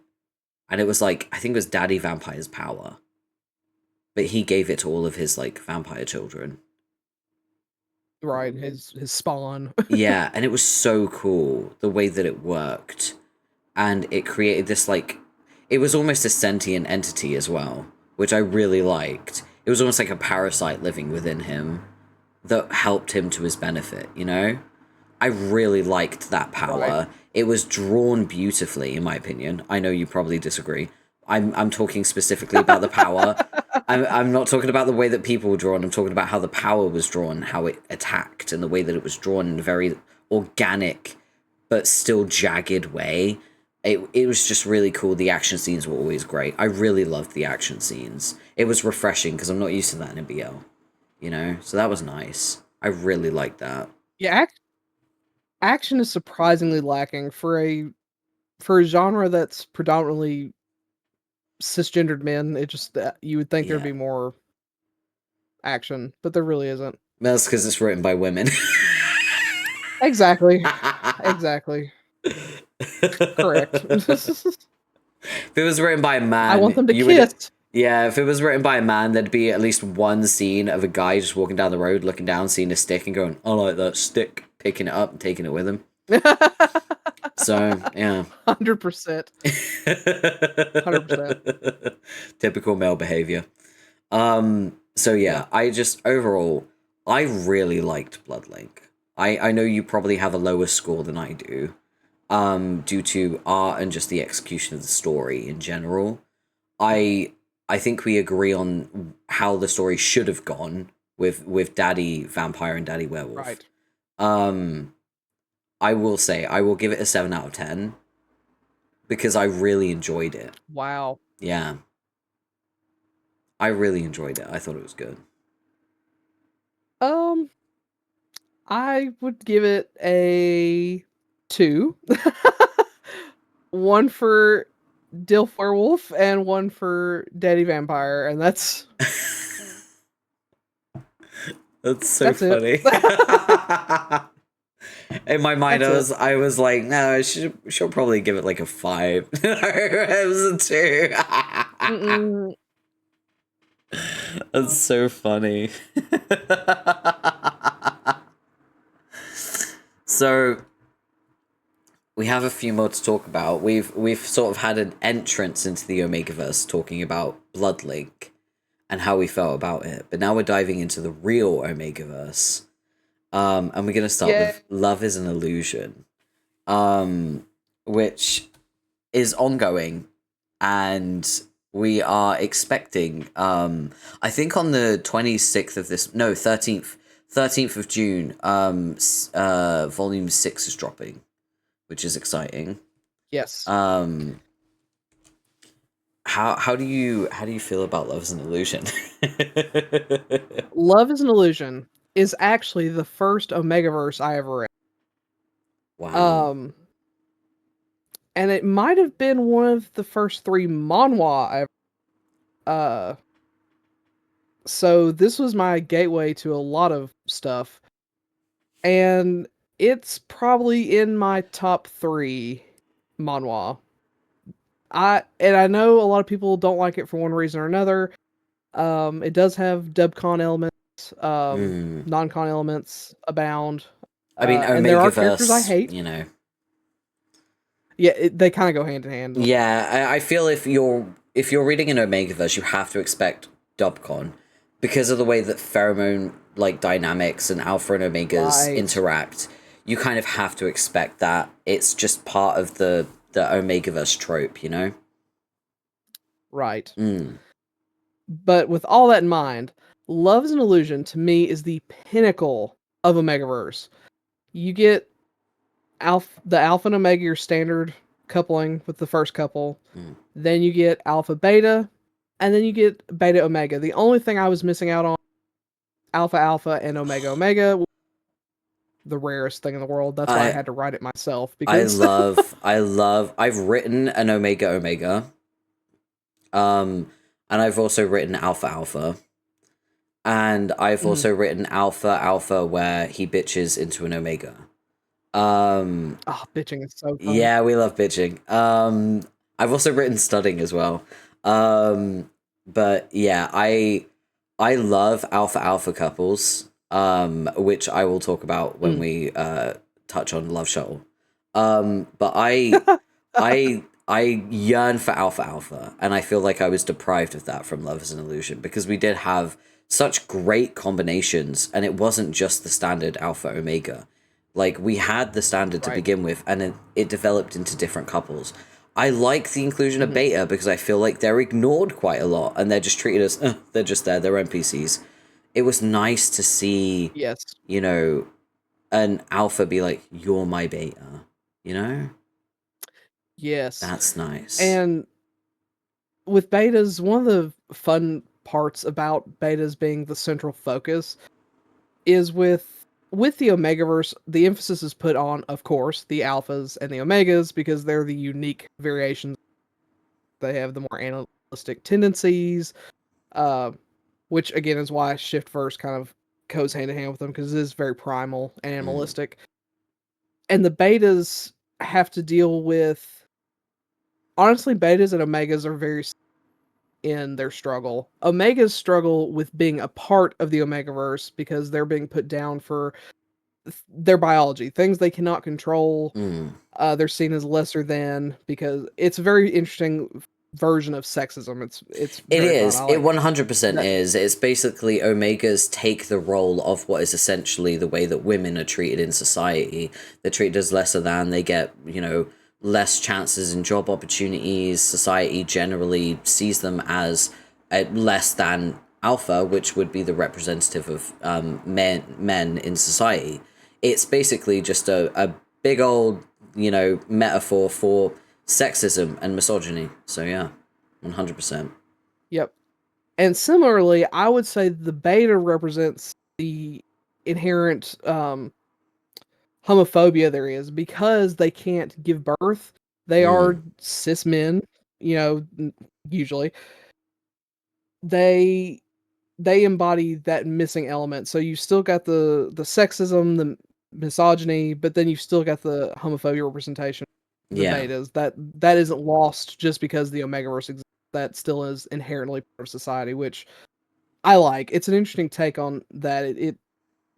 It does an interesting job of categorizing those, so you can kind of pick your poison, what what trauma you want to deal with that day. Mm. Um, but yeah, the beta struggle is always, you know, I'm always on the outskirt of this society. There's this overarching thing that I just cannot participate in one Outside way or another. looking And of course, in, it yeah. yes, and of course it differs per story. Love is an Illusion, I feel like pretty much the basic standard. You know, alphas can only impregnate; they can't get pregnant. Mm. Betas are forced into, you know, whatever their primary gender is. They don't have kind of secondary sex characteristics. Yeah. And then the omegas are the ones that can get pregnant but cannot impregnate of their gender. Yeah. Yeah. 100%. I I will say, there are tropes with alphas and omegas where omegas tend to be submissive and alphas tend to be very Right. domineering and very like almost forceful and almost like I've never been told no kind of attitude. That's a trope Right. that's very common, you know, and I feel like Love is an Illusion breaks away from those tropes a little bit because we for the first time Yes. see like a very green flag alpha and Mhm. actually a little bit of a red flag omega as well. Like we see an omega that Mhm. isn't super submissive, but instead is very defiant and very almost antagonistic. I would describe him as almost the Yes. antagonist of the story. Yes. Heesung is 100% his own worst enemy. And I love that he's an omega that thought he was an alpha. He was mischaracterized. So he Yeah, starts off, he has all of the cockiness of an alpha because he's perceived himself as an alpha all this time. He doesn't perceive himself as an omega. Um and that just leads to so much chaos because he tries to navigate the world as if he something he's just not. I mean, his biology just will not allow him to yeah, exist in that manner. And Dojin, the alpha he ends up being paired with, is just doing anything he can to help this kid who's just like, he's an idiot. Heesung is an idiot through and through. I love him oh yeah, for it. he's a Um, moron. yes, and Dojin is just come hell or high water. I'm gonna teach this kid that he's wrong. This is how life works. And inadvertently, in doing that, he ends up finding Heesung endearing, which I also feel the same.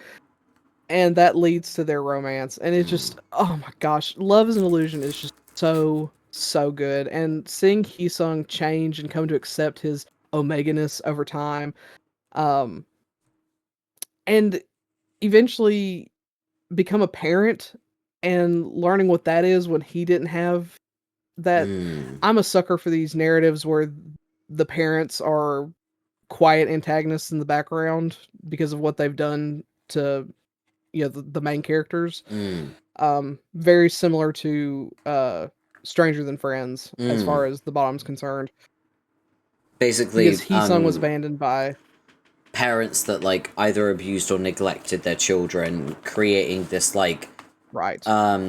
like mental health issue within the character that they then have to overcome if they become parents, kind of thing.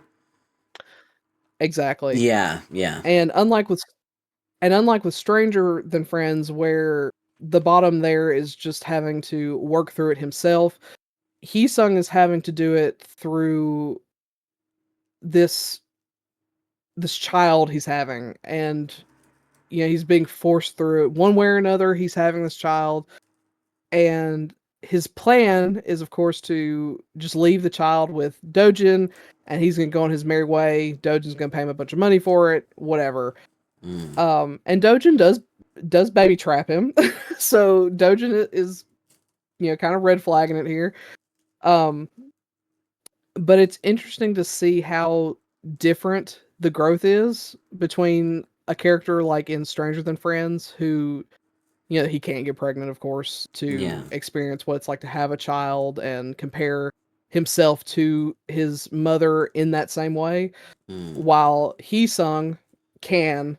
because he's giving birth and his mother abandoned him, and having to look at his child and say, am I going to make this child experience the same thing Yeah, that was done yeah. to me? Yeah.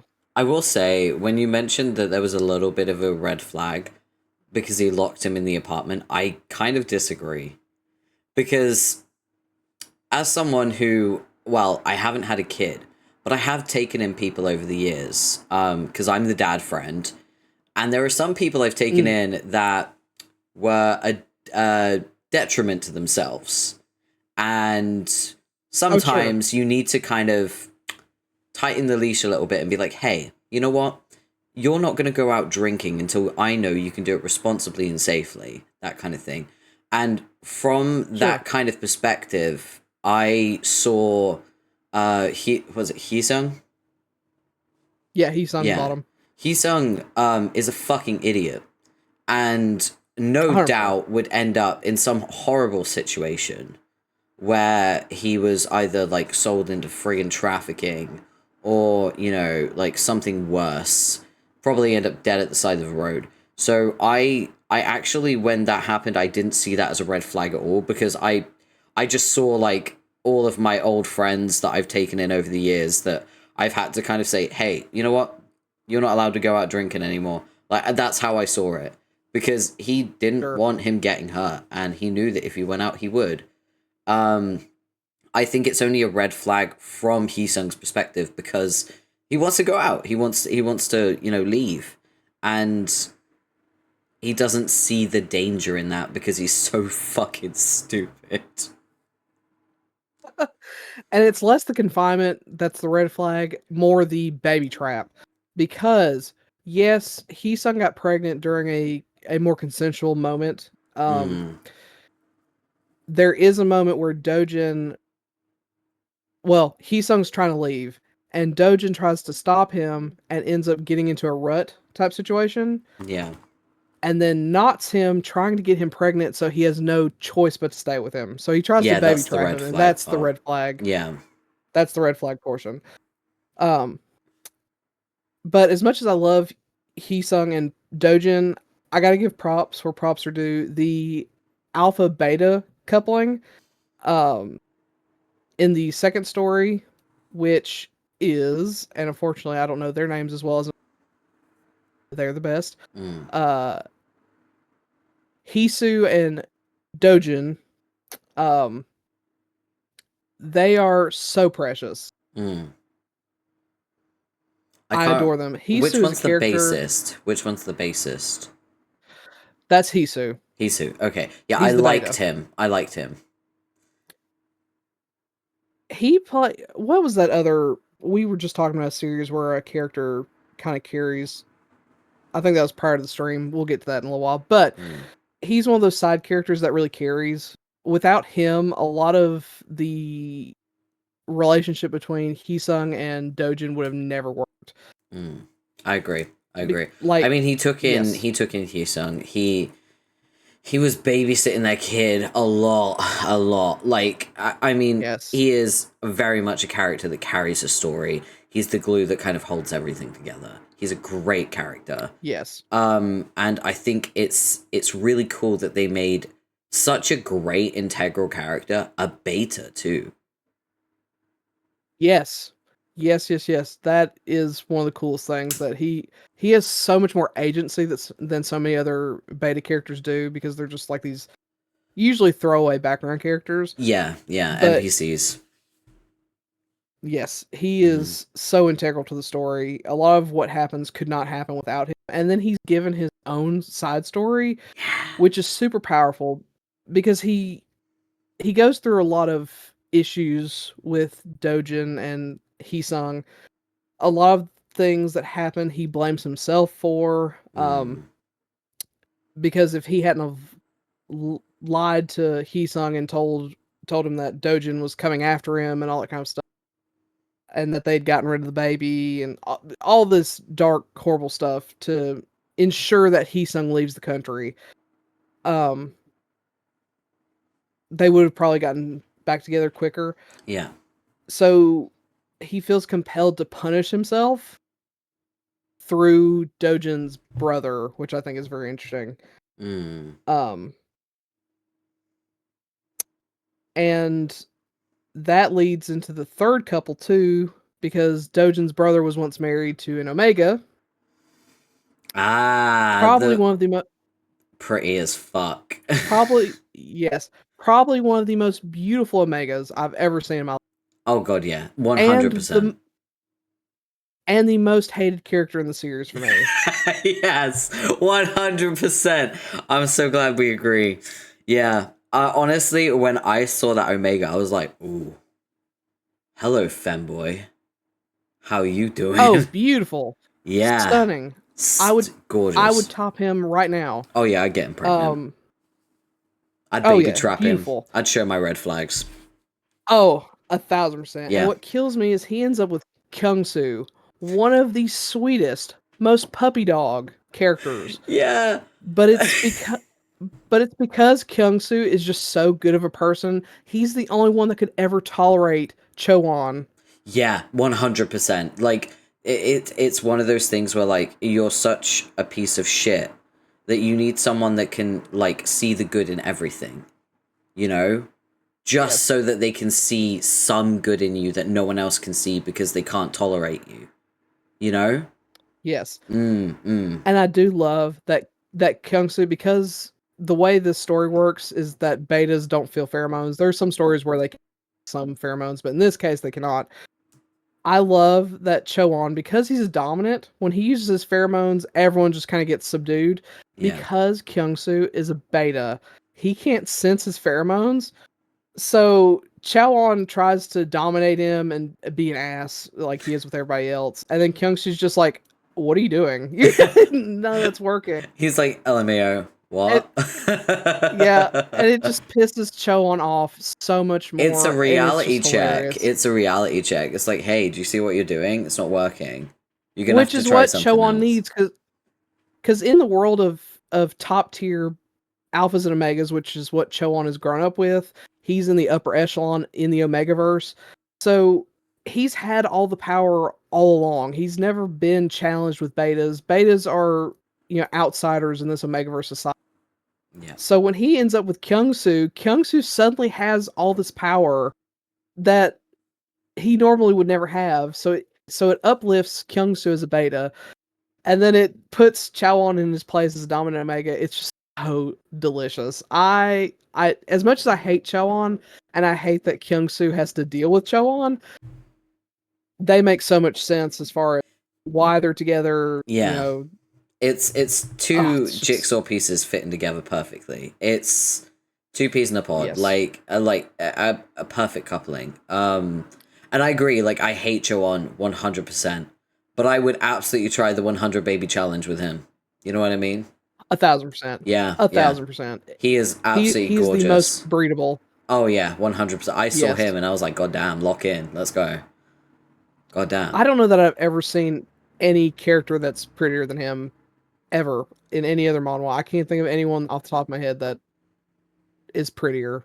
I can't think of a prettier Omega. I mean, yeah, I can't think of a prettier Omega. You're right. He is so beautifully drawn. Whoever drew him loved him. You know what I mean? Like, Yeah, Fargo is top tier for me as yeah, far as art's go. very clean. And their art has changed so much. Like the very beginning, they looked horrible. I'm gonna be real with you. The very early episodes looked Yeah, so bad, but they just come into their own, and it's so good. And another thing that's represented in Omegaverse that we don't see a lot, impreg is very common, naturally impregnating, which we see with Dojin and Hisung. mm, But with the other couples, we see different ways of forming a family. So with Hisu and Dojin, they adopt, which is mm, awesome. yeah, And then with Choan and Kyungsoo, Choan gets a donor. yeah. So I mean, it's just there's so many different things we get to see in this Omegaverse that I feel like is just never explored. It's just so Yeah. much fun, and the babies are so freaking cute. They are well Oh, drawn. Unlike in Bloodlink, where they look like malformed potatoes, yes, Love is an Illusion has yes, very cute babies that really do look like their parents, too. yes, yes, yes. Mm. And even the adopted child, you can tell the way she's being raised. She embodies parts of her parents, even Yeah, if she may yeah. not genetically be related to them. There's She an looks and influence acts like them, there, and yeah. yes, which you don't really get to see until Love is an Illusion Superstar, which is the spinoff, and it's oh my gosh. And that in that one we get Alpha and Alpha, so that's pretty fun. I haven't read that one yet. It's still ongoing, so Yeah. if you don't want to read ongoing, I don't like reading you have to wait a ongoing while. too much. I try to only read completed because I binge. Mm, And I like the satisfaction of reading the final chapter, you know? Um, I totally understand. so yeah, I read Love's an Illusion because I actually thought it was completed. Well, it is technically like the main Love is an Illusion is completed digitally Yeah, on Lezen. So it is complete. And then you've got Love's an Illusion the Queen, which is fun because that's an alpha female with an omega male. yeah, So that's fun. And then Love's an Illusion Superstar, which is the child. So yeah. I think and I I'm gonna have to delve into the spin-offs. oh, they're so much fun. I will say Love's an Illusion the Queen is not nearly as fun as Superstar or the main. Mm. But if you love Love's an Illusion, it's hard to like that, you know? Yeah, yeah. I know what you mean. What would you rate Love is an Illusion overall? 12 out of 10. It's really top tier for you, isn't it? I mean, it's just so good. I've reread it probably 20 times now. I mean, I read it Wow. constantly. If I ever have a moment where I just need to decompress, I'm reading Love's an Illusion. Okay. Oh, I really need to sleep more. It's catching up to me. I need a stamina potion. Yes. So I would rate it probably an 8 out of 10. Which Mm. is a heresy to you, and if you want to slap me, feel free. Um, I feel like there were some things maybe missing, and Mm. I guess the antagonist nature of the Omega really pissed me off in the beginning. It's Um, understandable. and that definitely wasn't a good first impression. Yeah, I think Heesung is the key. If you don't like that type of, you're probably not going to like Love's an Illusion. Yeah, yeah, I just I agree I with that. I I find him just so endearing. I love that type of character, and I am not offended at all. If Love's an Illusion is a 1 to some people, you know, you just have poor taste, and that's fine. We just have to You could accept. be wrong. Yeah, it's okay to be wrong sometimes, and I accept that. That's fine. It's giving I'm right, you're wrong, shut up. Yeah. I am very biased though. I mean, again, it was my first Omegaverse, and then it was one of the first mod ones. I mean, I have a lot of bias. I completely understand what you're going through because the next one we're talking about was my first Omegaverse. And I'm incredibly Ooh. biased. So Yeah. I'm gonna let you have your 12 out of 10 and I'm right, you're wrong because I'm about to do the same thing. Yes, 100%, 100%. Fully expected this. So should we talk The about Battle of the Love Titans. Shuttle? Let's. Oh, we got an ad in 5 minutes, but that's okay. We can pause in between. We'll start talking about Love Shuttle. So, Love Shuttle is it was my first ever Omegaverse. It is, in my opinion, the gold standard. In my opinion. I know that your gold standard is Love is an Illusion, that's okay. I liked the idea of an alpha that looked like an omega. The other way around, sorry. An omega that looked like an alpha. I like that. Mm. I like a muscle bottom.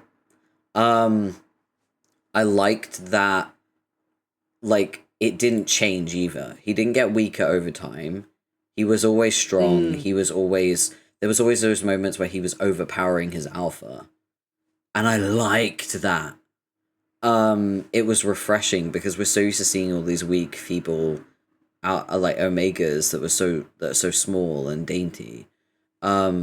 Seeing an omega be strong and powerful is really refreshing. I've reread this one quite a few times because I always want to reread it and see if my opinion changes. It just gets stronger. It doesn't change. It just strengthens my love for it every time I reread it. I love every single couple in Love Shuttle. And I know that's controversial because there are a lot of people who don't like certain couples. I like them all, bitch. I think that as far as like a first impression goes, because this was my first delve into the Omegaverse, it was a good introduction. I feel like Love Shuttle is a very good beginner Omegaverse story. And also Love is an Illusion as well, I do think is a good introduction to the Omegaverse. I usually recommend Love Shuttle first for people because it helped me learn about things like the pheromones and rutting and things like that. Mm. It explains things very well. And so I commend Image for that. Very well written for new readers to the Omegaverse. Mm. So there isn't like guessing games or having to read a guide at the very beginning of the bloody book just to understand the society. Every time I read a Japanese Omegaverse, there's like 2 pages where it's just explaining what the Omegaverse is. And it's like, baby, if you can't explain it in your story and you have to give a fucking explanation at the beginning, then you're not writing it right. Go with the anatomy. Yeah, it's like, bitch, you're giving me biological diagrams. You don't need to do this. Just write better. I didn't know this was a textbook. I didn't realize I was taking AP Science. What the fuck? AP Omegaverse. AP Omegaverse. Oh man, that should be an elective. That would be so good. But I would be the professor. you would. And I'd be the teaching assistant.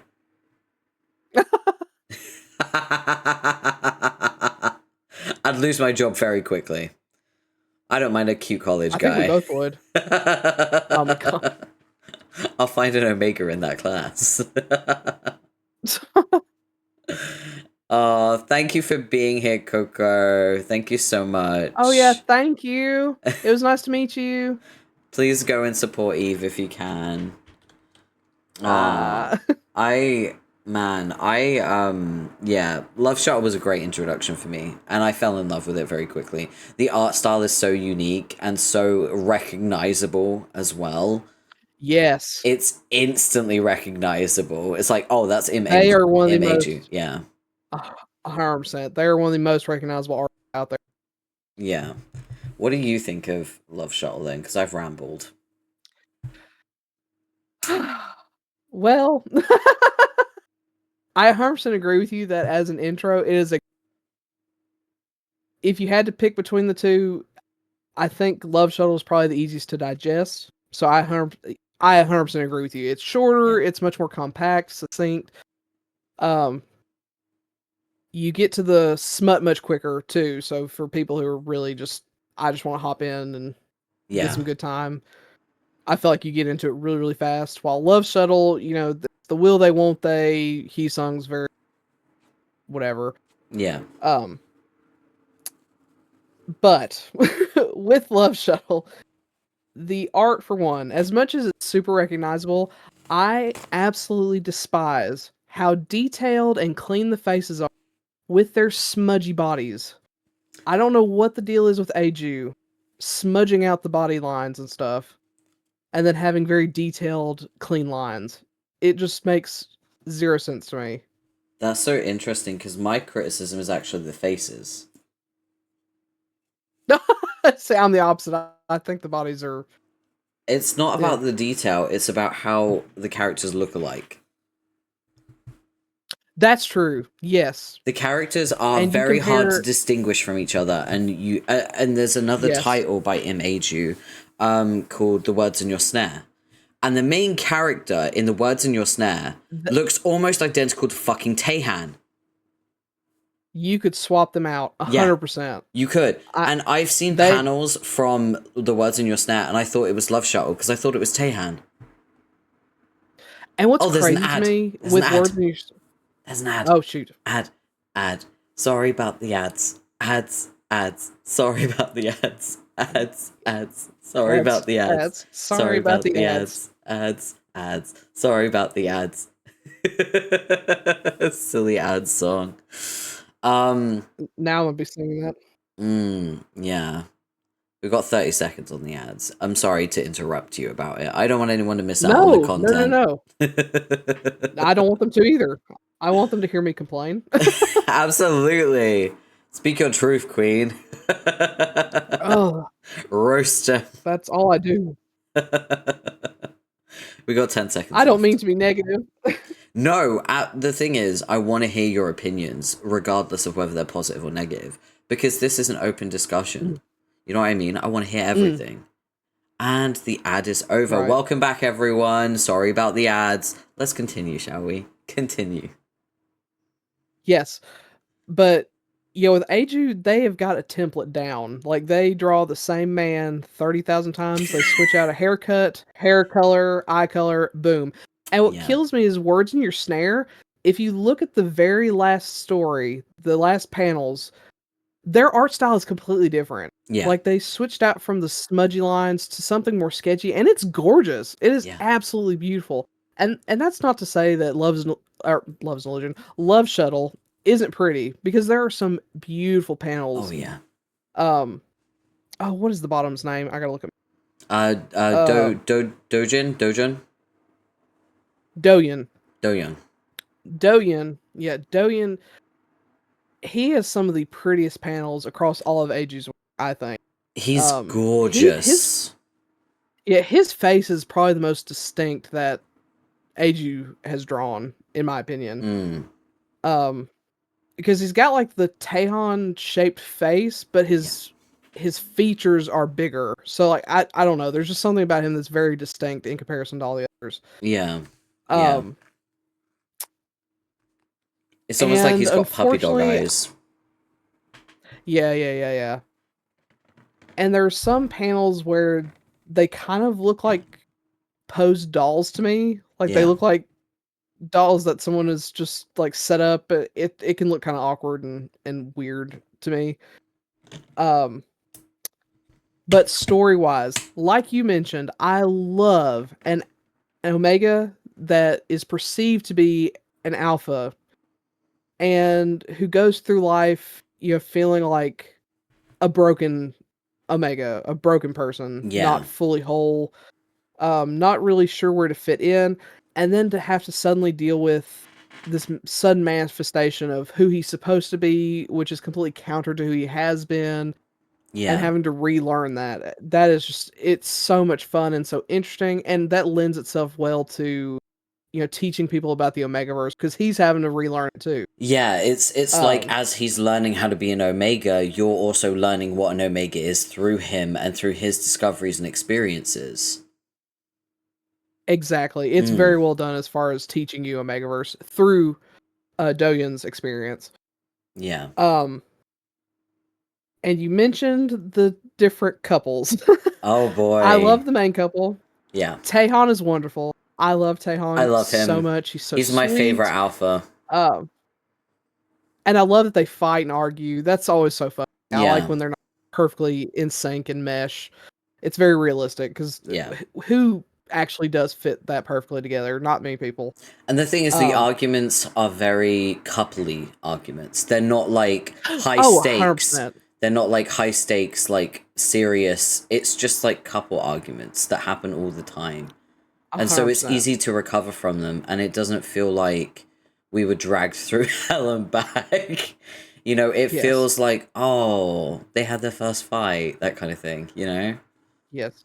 Yeah. Just to compare, if you were to compare Love's an Illusion to Love, whereas Tehan and Doyen might argue about who's gonna sweep the floor. Dojin and Heesung are arguing about baby trapping each other, and it's very high stakes, very Yeah. intense, very dramatic. Of the two, the drama is much heavier, Yeah. while Yeah. Love Shuttle is very lighthearted. Until you get to some of the side couples. You can't see this, but I'm rubbing my hands together. I'm like a fly, just getting ready. The Doctor. I love him. I despise him. I knew you were gonna say that. Absolutely disgusted me. His only retribution is when he gets into a love triangle, essentially, with the brother, which was so icky. Yeah. See, I loved that shit when they were in oh my god, when they started dating, I was like, yes. I don't know why, but for some reason, that really tickled me in the best ways. You were like, yes. And Yeah. I was like, no. Please, no. My mind's telling me no, but my body is telling me yes. Yes. Oh. No, Icky. you know what? Every time I think of Love Shuttle, the first panel that pops into my head, it's during a smut scene where it looks like the brother is suffocating on pheromones because he's being so overwhelmed by the Doctor's like alpha pheromones, and you can tell he's now, like, I love that. I love it too. I love that yes. aspect. I love. Yes, there's something very BDSM about, overpowering someone with pheromones that they hate. Yeah. That I adore. I absolutely love that. It's breath play without the physical nature of it. Yeah. It's great. Yeah. I think that's why I like it, because it really does feel like it, like the whole relationship in general, it feels like a kind of pseudo BDSM relationship. Yeah, 100%. It does feel that way. I think it's probably why I like the couple so much. And I do like that it kind of flips it where, the brother, he kind of looks like an Omega. He's not quite totally Alpha-esque. So it's kind of a switch play with Doyen being more Alpha-esque. Yeah. Even though he's an Omega. So that's fun. But the Doctor, there's something about his character that just creeps me out. I just can't. I don't know. There's something about him. If I saw. There was a time. We're going back into lore. When I was a kid, we were in an airport. I saw this old dude with these sunken eyes that creeped me out. And I told my mother that if he got near me, I was going to stab him. I feel the same exact way about this Doctor. If we were stuck in an airport together and I saw him come up toward me, I'm getting ready to fight for my. I don't know what it is. The isekai truck is calling. Yeah, he just feels dangerous. Yeah. No, and not in a good way for me. I like that though. I like that there's that kind of danger, but it's never explored really. We don't know why he's dangerous. We just have that kind of feeling that he's dangerous, and I love that because it was never resolved. We never found out anything about him. No. And I like that. And I hate that we don't get to see the baby. That hurts my absolute soul. Yeah, the baby. We got to see the wedding, but not the baby. Don't tease me with impreg and not give me a baby. Yeah, 100%. I want some payoff. Are we going to talk about Doyun and Dojin and that mess? I mean, I feel like we have to. Yeah, so I'm just gonna warn everyone right now. Im Aju likes to write like incestuous plot lines. But never actually like fully acts upon them. It's more like they are more of like an attraction that never comes true kind of thing. They're never actually actively pursued. And, well, a little bit in The Words in Your Snare, but not in Love Shuttle. It's one-sided. Like, the main character is never the one pursuing. It's always the brother or Yeah, the sibling. yeah. It's always one-sided. It's interesting, um, because we have the younger brother, which is an omega that looks like an alpha, and the older brother, who is an alpha that kind of looks like an omega, and the alpha's attracted to his younger brother. I find that fascinating. Yes. Well, and there's this whole unresolved, is he adopted or is he not? Because there's a lot of confusion of whether or not they're actually even related. Mm. Which I personally think that was just the older brother being an asshole and Yeah, because no, that's a lot of that's a sibling thing. Like, you're fucking adopted, you know? Yeah. right. He looks like his Um, mom. Like, uh, come on. he does. He looks Yeah. very, very much closer than the other siblings, but Well, the other siblings look like the dad, so right. yeah. Um, I was very uncomfortable, and to me that felt like a weird tonal shift too, similar to what happened with S- Stranger Than Friends. Yeah. Yeah. I do think it was better as far as transitions go. Like I think the alpha alpha couple being as pseudo BDSM darker as they were in comparison to the main couple, I Yeah. think they were a better transition couple than what happens with Stranger Than Friends. Yeah, it wasn't as extreme. I think that was the difference. Like, Yes. Stranger Than Friends went to 100 from, 25. Whereas the shift from, the main couple to the alpha alpha couple, it feels like the shift is only 25 to 50. Like, it's still a lot, Right. but it's not a huge amount. It's not high stakes. It's not super dramatic. It has drama, and there is Right. angst, and there's a lot going on, but it is never, oh, Christ on a bike just drove past. But it's not, by the way, we call him Christ on a bike, because it's funny. There's this guy on a motorbike in my town that always goes past my apartment. He's very loud. But yeah, I feel like because of the lack of extremities and the low stakes, that's why it feels like a smoother transition. Because it Mhm. wasn't super high stakes, it wasn't super dramatic. It was just very, like, intense, I guess. It was just intense. It wasn't, like, extreme, you know? That's true. And I will say that though we did talk about how the main story is lighter in drama than some, there is still very dark elements, which is Hmm. inherent in Omegaverse, Dubcon. There are many instances where Doyen ends up in situations very, very dangerous and not cool in Hmm. any instance.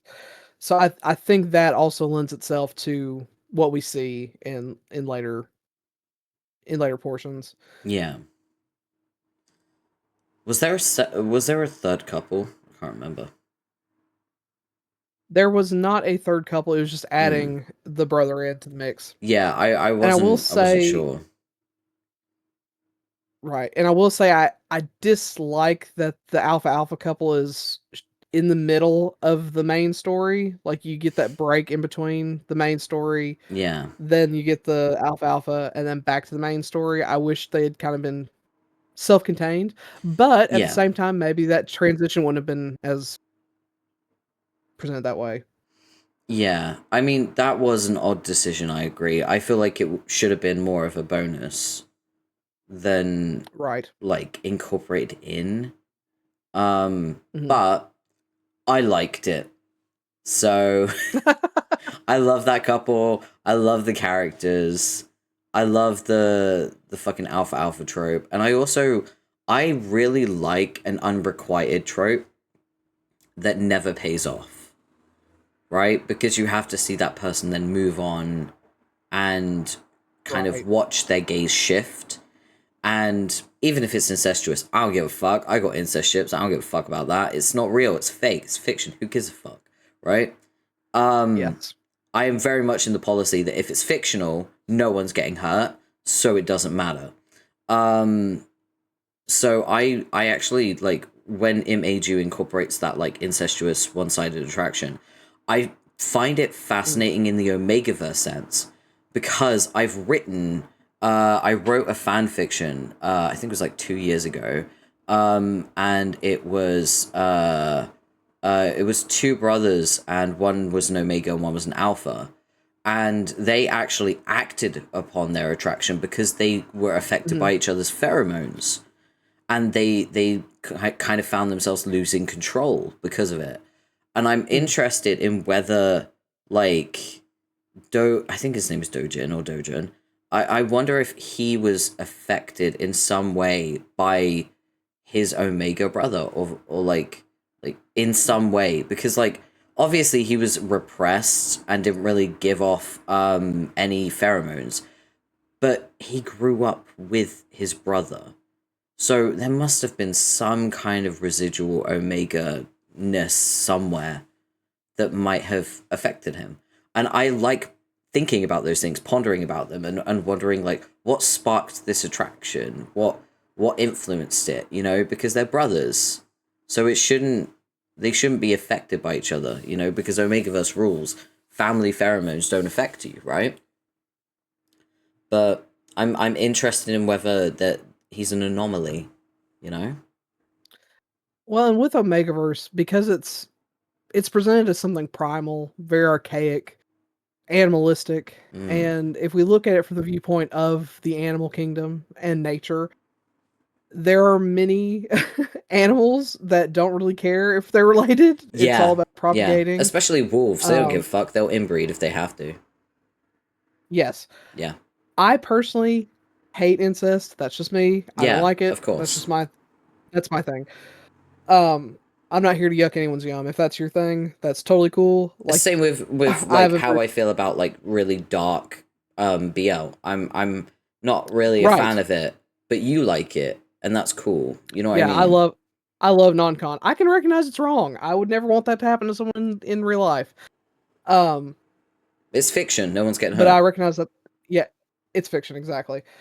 So as far as if we perceive the Omegaverse as being the next step in evolution, perhaps a lot of the issues we currently have with inbreeding might be different for Omegas and Alphas and that sort of thing. It's a very interesting concept.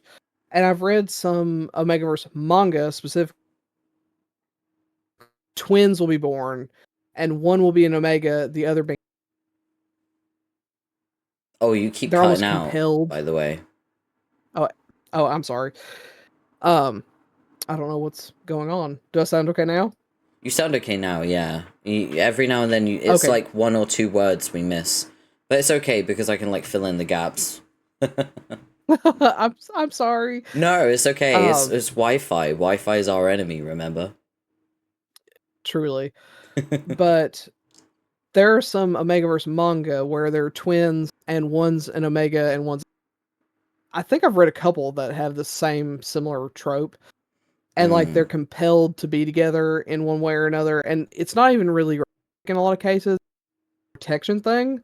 Like, they feel compelled to protect the weaker of the two. It's just very interesting. And that's what makes Omegaverse so fun, is playing with a whole nother Andy. Oh, yeah, absolutely. I mean, I've loved playing around with, like, Omegaverse in general and writing little stories around it. I know you have as well. You've written a few Omegaverse stories that are very interesting, and I plan to buy them. But yeah, please do check out Eve's books, by the way, if you can. But yeah, I personally, I love the idea of exploring like different aspects of the Omegaverse, because it is very vast and there's lots of elements to it. I mean, you could explore, like, scenting. I feel like that's not really covered much. You could explore, like... Nesting is heavily underutilized. Oh, I always write nesting. I love nesting. I love the idea of an absolute frenzied Omega ripping through the living room, trying to find cushions and blankets. and arranging them in the most The awkward scene, spot in the fucking house. yes, the scene in Love Shuttle when Doyen goes into the bedroom and takes all the covers. And he's like, "Oh, I Yes. want this cover. I want this cover." And Yeah, Alice was like, "Tehan, so cute. Love that." absolutely. I feel like nesting needs to be more present in I love writing It it. does. I like writing the like frenzied I'm grabbing all these pillows and I'm grabbing that random coat and I'm gonna Mhm. put it all in the most awkward spot ever. Like I once Yeah. I once wrote one where an Omega decided to nest in the kitchen. Oh my gosh. In the kitchen. And it was like directly in front of the fridge. So to awkwardly like Of course. shift things out the way a little bit to open the fridge, but that would always piss off the Omega because you're moving the nest. Like it was Yeah, really that's my fun. nest. It was really fun to write. It was really fun to write. And I feel like we need more nesting. We need more nesting. Yes, nesting definitely is Yeah. underutilized. And it can also be fun as well. Like nesting doesn't have to be a chore that Mhm. you write into the story. You can make it really fun. You can make it like Yes. silly as well because it is kind of silly. Mhm. No, I love it. I feel like exploring Omegaverse dynamics itself is really interesting, and Love Shuttle really exposes you to the basics and helps you understand like suppressants of pheromones and ruts and heats and obviously mpreg as well. Of course. But I also like the way that it does the alphas reacting to alpha pheromones. That's the best part for me. That's really Oh fun. yeah, it's so I've written that a few times. I because of Love Shuttle, to be clear. Like Love Shuttle inspired that in me. I love the idea of like alphas being overwhelmed and like repulsed by the smell of other like pheromones from alphas. Just yes, abso-fucking-lutely. And then the idea of them like using like releasing more pheromones during intercourse, that knowing that it would Right. overwhelm their partner, knowing that it like their partner would be like disgusted by it. It Yeah. really does feel like BDSM, and it's such a great fucking trope. 100%. We need more of that too. Give me that. 100%. We need an And I think it's really fun. Omega version as well, like where it's like so sickly sweet that you feel Of course. nauseous, kind of thing. Yeah. Very fun. And I think it's really fun that, talking about Love is an Illusion, right, and then Love Shuttle together, they're both so different Yeah. as far as Omegaverse goes. They tickle very different different parts of the Omegaverse world. They do. Yeah. And it's just so fun. It's interesting as well because if you put them together, you've got all the pairings. You've got It's alpha true. alpha, You do. alpha omega, alpha beta. Like you've got them all. Except for omega omega. We are deprived. Omega, it's very rare. Yeah. Yep. I wrote one Why don't once. they like the femmes getting together? We need a femboy omega and a muscle omega. Put them together, please. Yeah. Yes. That's what we need. The second novel in my in my Omegaverse has an Omega top and an Alpha bottom, and then the last one is Omega and they verse. It's so great. I love it. Oh, I can't wait to throw my money at you, Eve. I can't wait. It's gonna be so. I'm gonna have so much fun. You won't give me those pairings. Do it myself. You're literally Thanos, like, fine, I'll do it myself. Yes. That's me every time I write a fan fiction, by the way. If I write a fan fiction 100%. and I am like writing it frantically, it's because I read a BL and I was really upset with how it was done. So I'm rewriting it, but in fan fiction form. Like, I'm changing the characters to my favorite VTubers, and I'm just fucking, like, writing the most, like, self-service version of whatever bullshit I just read. Yes. 100%. Sometimes you gotta. Sometimes it's therapy, you know? Overall. So what would you give Love Shuttle as your favorite? It's my favorite Omegaverse. It was my first Right. Omegaverse. I've reread it multiple times, and my rating has never changed. It's 12 out of 10. Yeah, I figured. I figured. What about you? This might surprise you. I actually think it is a 6 out of 10. Um, I have reread this multiple times. I love the Taehan and Doyeon are so good. I've reread this so many times, and I always skip the others. Damn. Skip it Damn. every time. You skip the alpha alpha? I do. I pretend they don't even exist. I just move right. I when I'm reading the story, every time I hit a new chapter, I'm like, I'm closer to the alpha alpha. Yeah. Oh my god. That's I'm like, oh crazy. no, I'm getting closer to the alpha alpha. I'm like, yay. It's like two people on a roller coaster ride. One is absolutely miserable stoic. The other one's like, yay! Yay! 100%. 100%. Yeah. We need fan art of us in a roller coaster with on the side. And then the roller coaster is literally just the cover of like Love Shuttle. Yeah. That's all we need. We're gonna have to commission that at some point. That's hilarious. 100%. Yeah, I find it interesting that our differing opinions on it. But overall, I think we can both agree that Im Aju is a fantastic writer. Oh yeah. They're very talented. I mean, there's Yeah. a reason they keep dropping so many bangers that everyone wants to read. Yeah. I mean, we're not There's going to no talk about denying. it in this stream, but like The Words in Your Snare is a fantastic story. A really good one. It's a good read. It is very powerful. It's a powerful read, yeah. It's a lot too. Like Yeah. I would say check the tags before you read that one. But yeah, Yes. it's intense. Mm. But yeah, I feel like Love Shot and Love is an Illusion, both as a pair, as different as they are both really good introductory stories into the Omegaverse, in my opinion. Yes. Yeah. Yes. I think they established what your preferences are. Like you can Yeah. read both and then figure like in between them. Yeah, 100%. 100%. So should we talk about how to snag an alpha? Yes.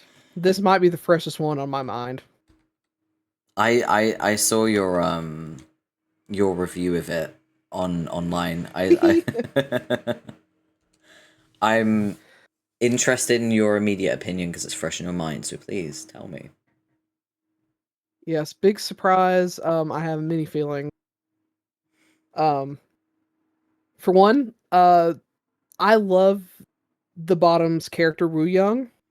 Mm, I like him as a character. He's that bratty bottom that I tend to enjoy. I find that very endearing. yeah. But he absolutely disgusts me. The panels of him eating are probably some of the most disgusting things I've ever seen. I mean, horrified. Every time he has something in his mouth, which is often, it's disgusting.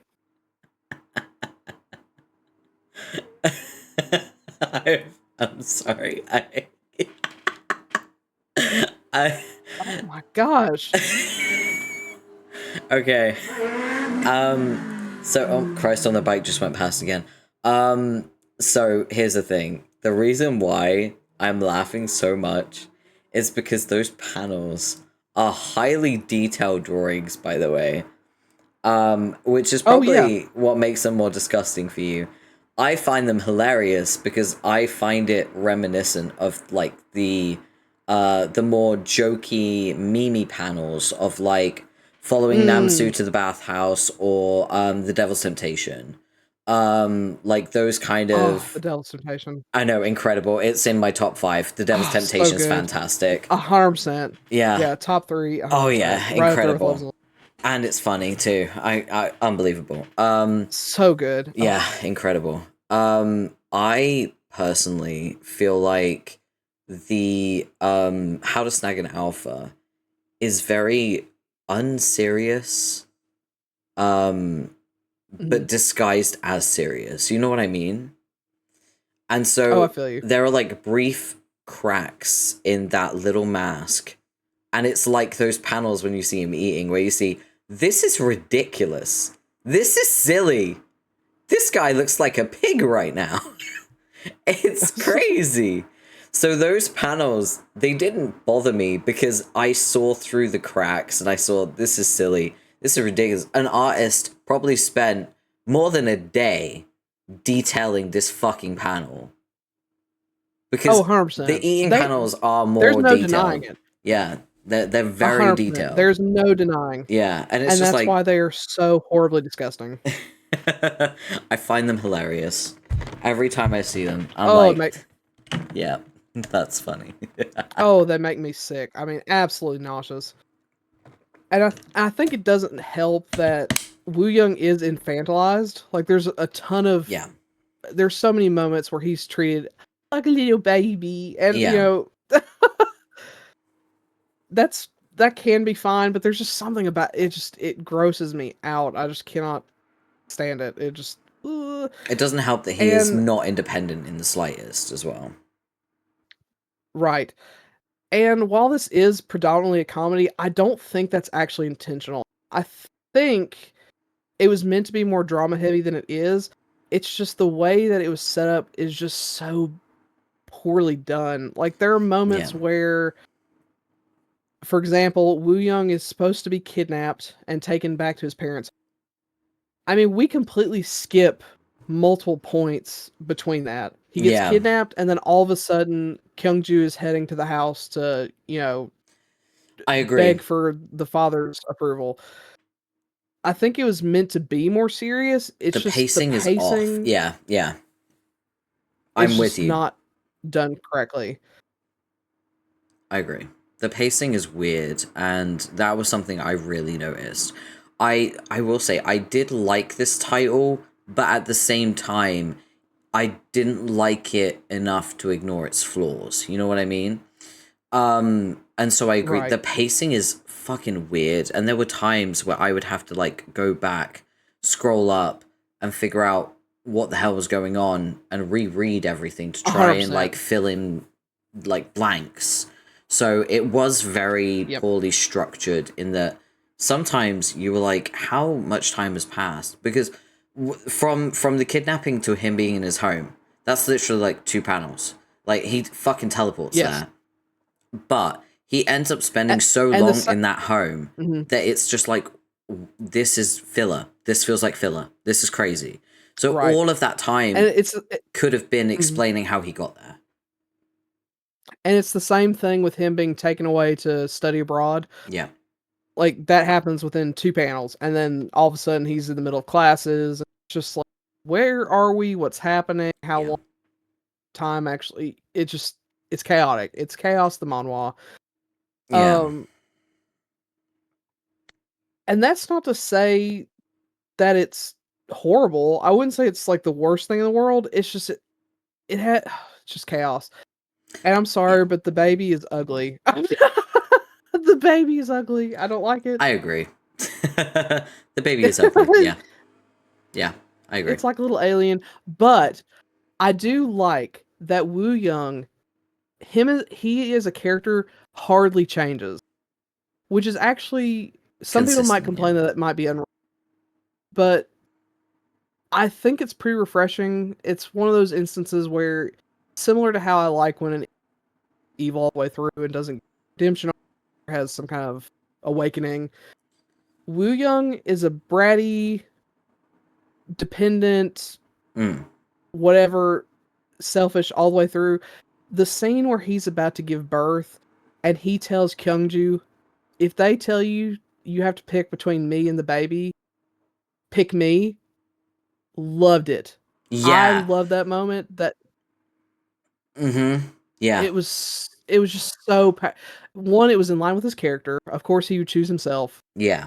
Not to say he didn't love his baby, I'm sure he did, but it's just the self-preservation was the important part. Yeah. Very matter of fact. It was just so counter to everything we expect of an Omega parent, especially because we assume even He-sung in Love is an Illusion, when he becomes a parent, he does become more doting.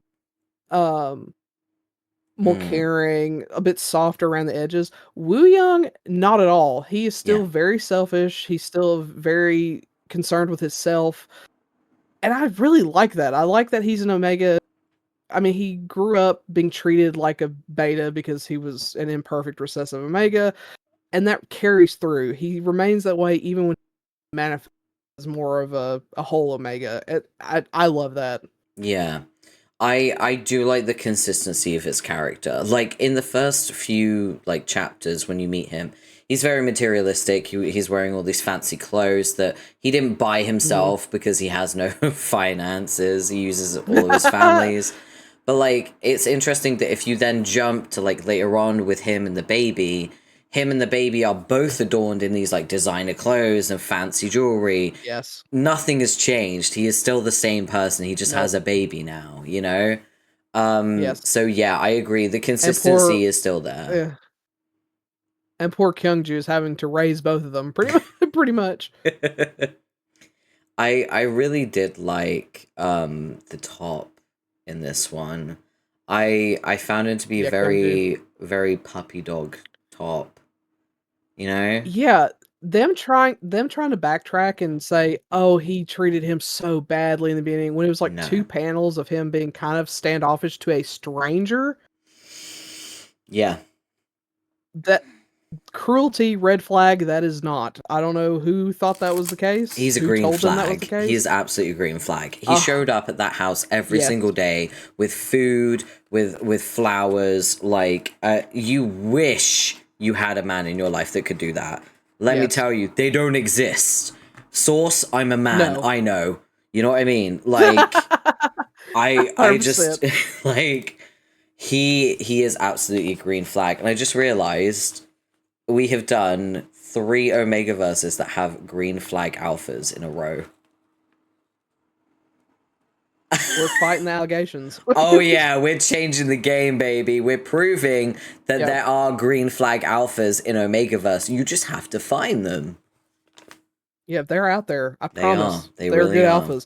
And if anything, a lot of the Omegas are the problem in these. Yeah. I mean, I think the How to Snag an Alpha and Love is an Illusion, the Omegas are very similar people. They're very, very kind of bratty, very selfish, a little bit stupid.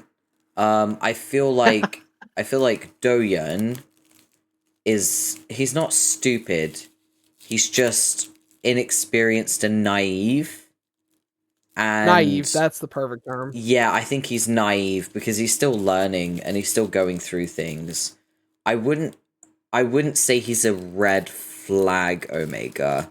I would just say he's an inexperienced Omega. You know what I mean? Yeah, and he's a little cocky. He's got that cockiness too that kind of gets him in trouble because he's prideful. Yeah, well, he's strong. He's been strong his whole life, so that cockiness comes with like his physique and his ability to beat the shit out of his alpha brothers, you know? Exactly. And that's probably as close as he gets. He is similar in that way to like Heesung, who thought he was an alpha the whole time. Yeah. There are overlaps in so there certain is, places. Yes. There's a which Venn might be why diagram. I like them all. Yeah. And it's almost a circle. Almost. But yeah, I wanted to point that out because I realized, oh, they're all green flag alpha tops. That's interesting. Because it's not common. And really the next... Yeah, and really the next one is too. But oh my god, he is! That's so true, yeah. Yes.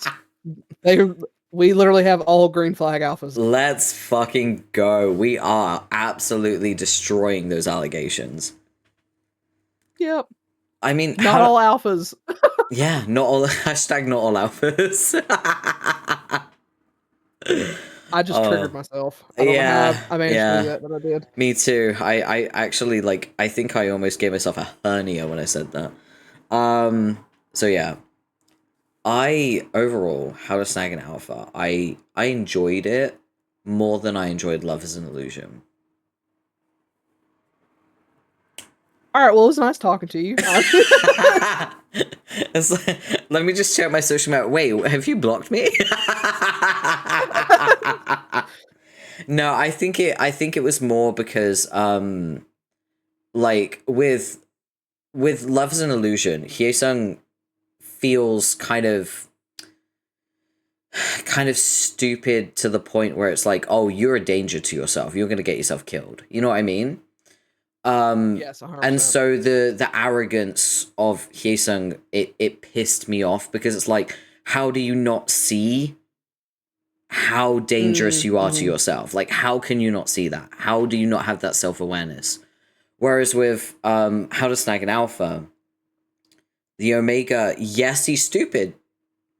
Yes, he probably could get himself into stupid situations, and he does, to be fair. Yeah. But he Yes. has this like he does have awareness to a degree. He can read a Mm. room, and again, he has that consistency of character. He's also very cunning. He's very intelligent. He just only shows it when it benefits him.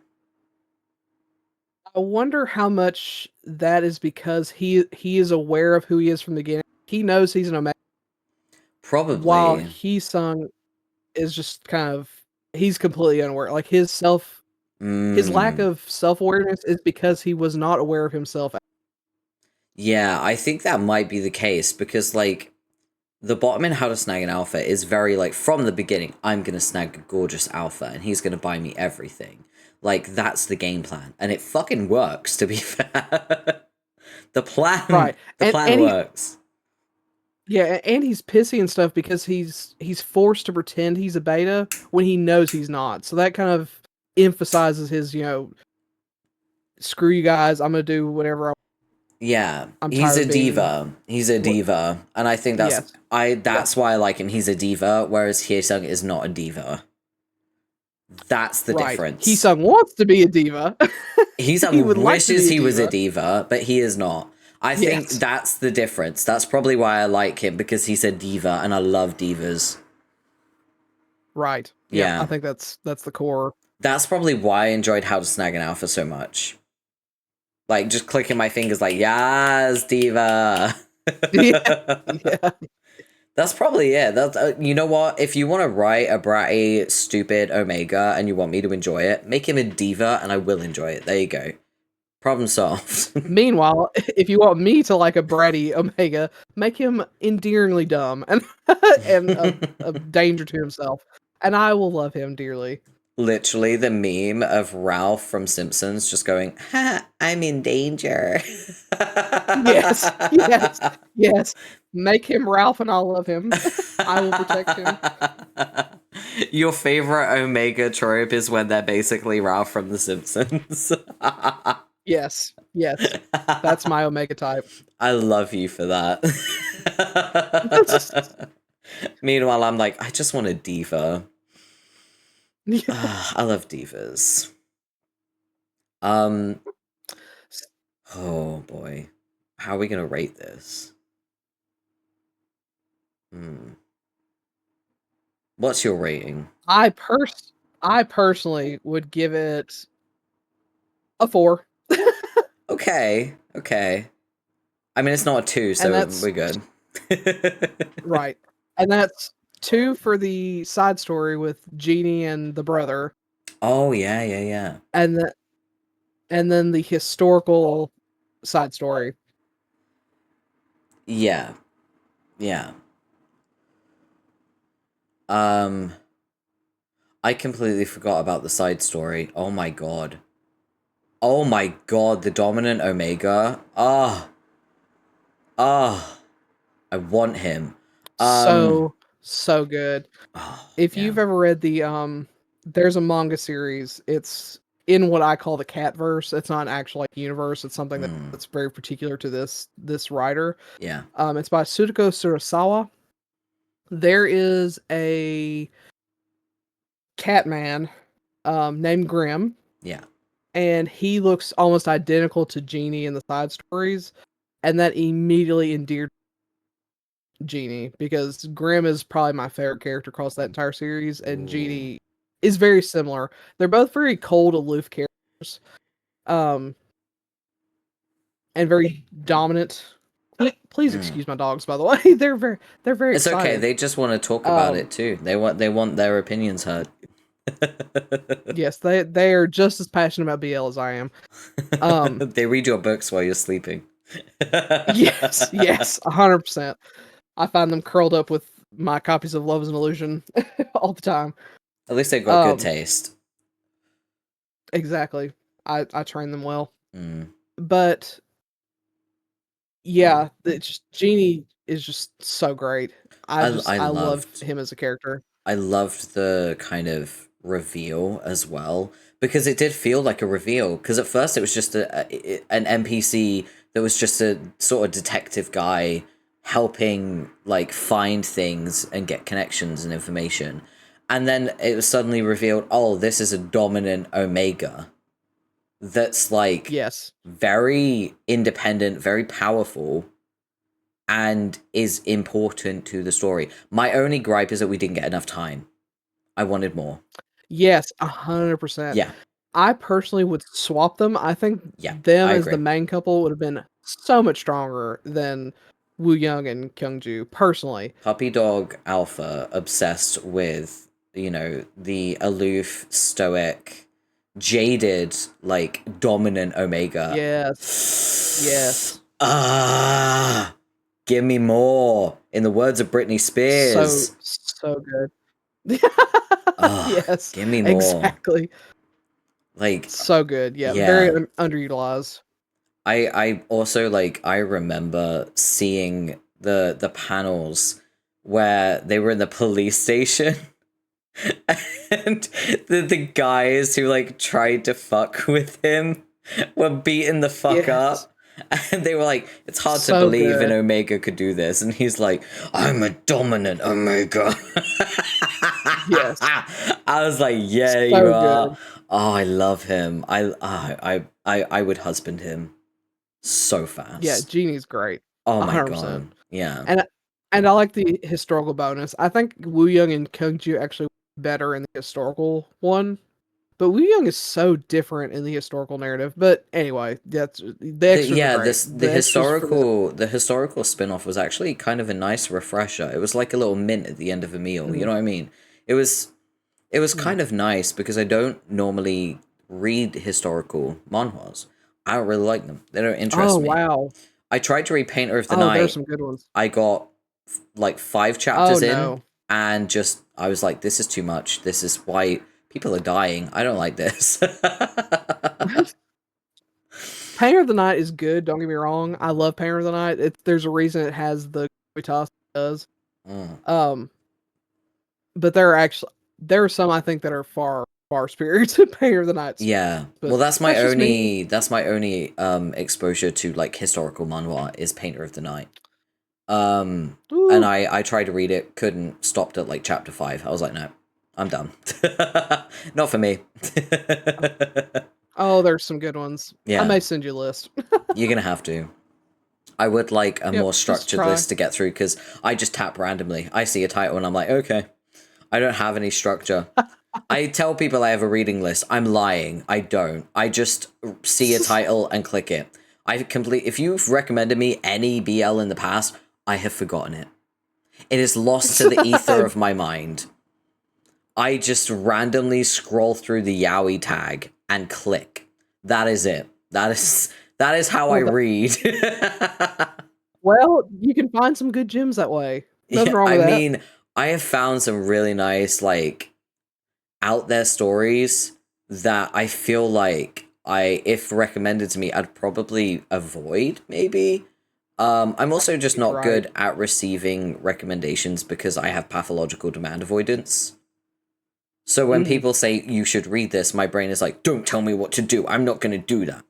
Um, and it's like, it's something that I've tried so hard to fight, but it is such an integral part of my brain structure that I always say to people, if you want to recommend something to me, don't tell me to read it. Just tell me how much you enjoyed it. And that will make me interested enough to check it out for myself. That's like the life hack to getting around my PDA. Like It's the autism. It's like a cheat code. Yeah, it really is. It's the cheat code for you. It's like opening up the control panel. Like but Gotta yeah, hack your brain. yeah, for real. Gotta hack in, gotta go through the back door. But yeah, I with How to Snag an Alpha, I have to give it maybe a 6. I did enjoy it. I thought it was great, but I feel like I I wanted longer with the dominant Omega. I really did. If we had longer, it would have been a much higher score. Because that's such a Oh, great 100%. like trope with the puppy dog alpha, dominant Omega. The dynamic was perfect too. I needed more. Mm-hmm. I mean, Genie is a character, period. I mean, we just needed more of him in Yeah. general, I feel like. But I completely agree. 100%. So do you want to talk about Surge Toward You? yes. It's a good one. I love Surge Towards You, despite the fact that people say that they have Yu-Gi-Oh hair in the beginning. I mean, they do, but there's nothing Which they wrong with do. that. Yu-Gi-Oh's gay as fuck anyway, so... True. But it's still so clean and beautiful. The baby's adorable. Yeah. So there's prominent impreg. You actually get to see a full pregnancy There's a for the most bump. part, which is fun. There's a bump. Yes, you get to see a bump. Even during the naughty bits, you get to see the bump, which is very fun. We very rarely get to see that. Yeah. The alpha has trauma, which is always fun. We love trauma. Yep. Trauma is character development. That's how you give your character Yes. personality. And there's plenty of it here. A ton of character growth. I mean, there's just so much love. It is your standard. My dogs feel very passionate about this as well. Oh wow, they must love it. Ask them what they rate it. 10 out of 10 for sure. Oh, of course. But yeah. It is your standard alpha and omega stuff, but I do love that we get some different physical problems. So with like Doyen, it kind of is similar in that way where Doyen he feels like he's a partial omega from Love Shuttle. Yeah. That's the same thing with our bottom in Surge Towards You. Yeah. You know, he feels like he's a partial omega because his pheromones don't smell, which is such a cool idea to have pheromones that don't smell like anything. Yeah. And then to pair that with an alpha that's so traumatized, smelling omega pheromone makes him physically ill. Yeah. Yeah. And I also It's just very powerful. I like the development over time where he starts to smell his pheromones. And then there's discourse about those tablets he takes, and like it feels very human, the problems, because it very much is just like a couple trying to stay together despite, you know, their hardships. As small as they may seem to outsiders, this is their world. And so it really does feel very human, and all of their reactions feel right. Even if they're not the right choices to make, it feels right in the sense that, like, yeah, someone would do that. Someone would panic and make that kind of decision. So, yeah, it's beautifully written. It's beautifully written. Yeah, the whole issue with oh gosh, the name escapes me. I gotta pull up my list again. Changho the top. His issues with, because of course his initial relationship with oh gosh, I need to just keep this list up so I can reference names. Yirim. His relationship with Yirim is a means to an end to start with. He needs omega pheromones in order to condition himself, because alphas just need that to be at their peak. Yeah. And so at first it's a very transactional relationship, and Yirim's getting something from Cheongho too, because Yirim, having grown up in the foster care system and having to fight for attention and love, and oftentimes last because there's just not enough time and energy. There are others that you feel may deserve the time more than you. So to have someone that's wholly his is just so powerful, and that's what draws them together, this transactional. But then over time, they grow to, specifically with Chiang-Ho, he figures out that this desperation he has for Yiram has evolved into love and want and desire, something he's never experienced with an Omega and probably never would have without Yiram. So it feels very fated mates without being fated mates. I also love them. Fate and destiny and all that kind of stuff. Yeah. No, I agree. But It's really good the way they did it. Sorry to interrupt. And Yiram no, don't apologize. Please do. And Yiram trying to get over this like almost imposter syndrome. Like he just feels like even though he's helping Chiang-Ho and Chiang-Ho does love him and Chiang-Ho perceives himself as better with Yiram, even if it means Chiang-Ho has to leave swimming, because for him, while swimming is what he did to escape the pain and anguish and horror, because you can't smell anything under, so that was like his safety net. That's where he was safest. It wasn't necessarily a passion, so he's willing to give that up to be with Yiram. But Yiram perceives that as him ruining Chiang-Ho's life. So it's interesting to see how the two view Chiang-Ho's career and job, and what we would see as Chiang-Ho being self-sacrificial. You know, he's choosing Yiram over swimming, which is very romantic and very sweet and, you know, swoon-worthy. Yiram sees that as a failure on himself. He feels like he's ruining. It's so powerful, and it's so interesting to see how these two, coming from different backgrounds, would perceive an action so differently. One would see it as they have to do because they love the willing to do it. It's, as far as I'm concerned, ruining their life for them. It's just very, very powerful. Yeah, I agree. I like the different perspectives. By the way, we've got ads in 2 minutes. But yeah, I get warmed up for that ad song. But yeah, I gotta get ready. I find it interesting as well seeing the presence of an Omega in the public eye as well, and how the moment he left skating, everyone was like, "Oh, he got pregnant." Seeing that, because people do that to women who leave sports as well.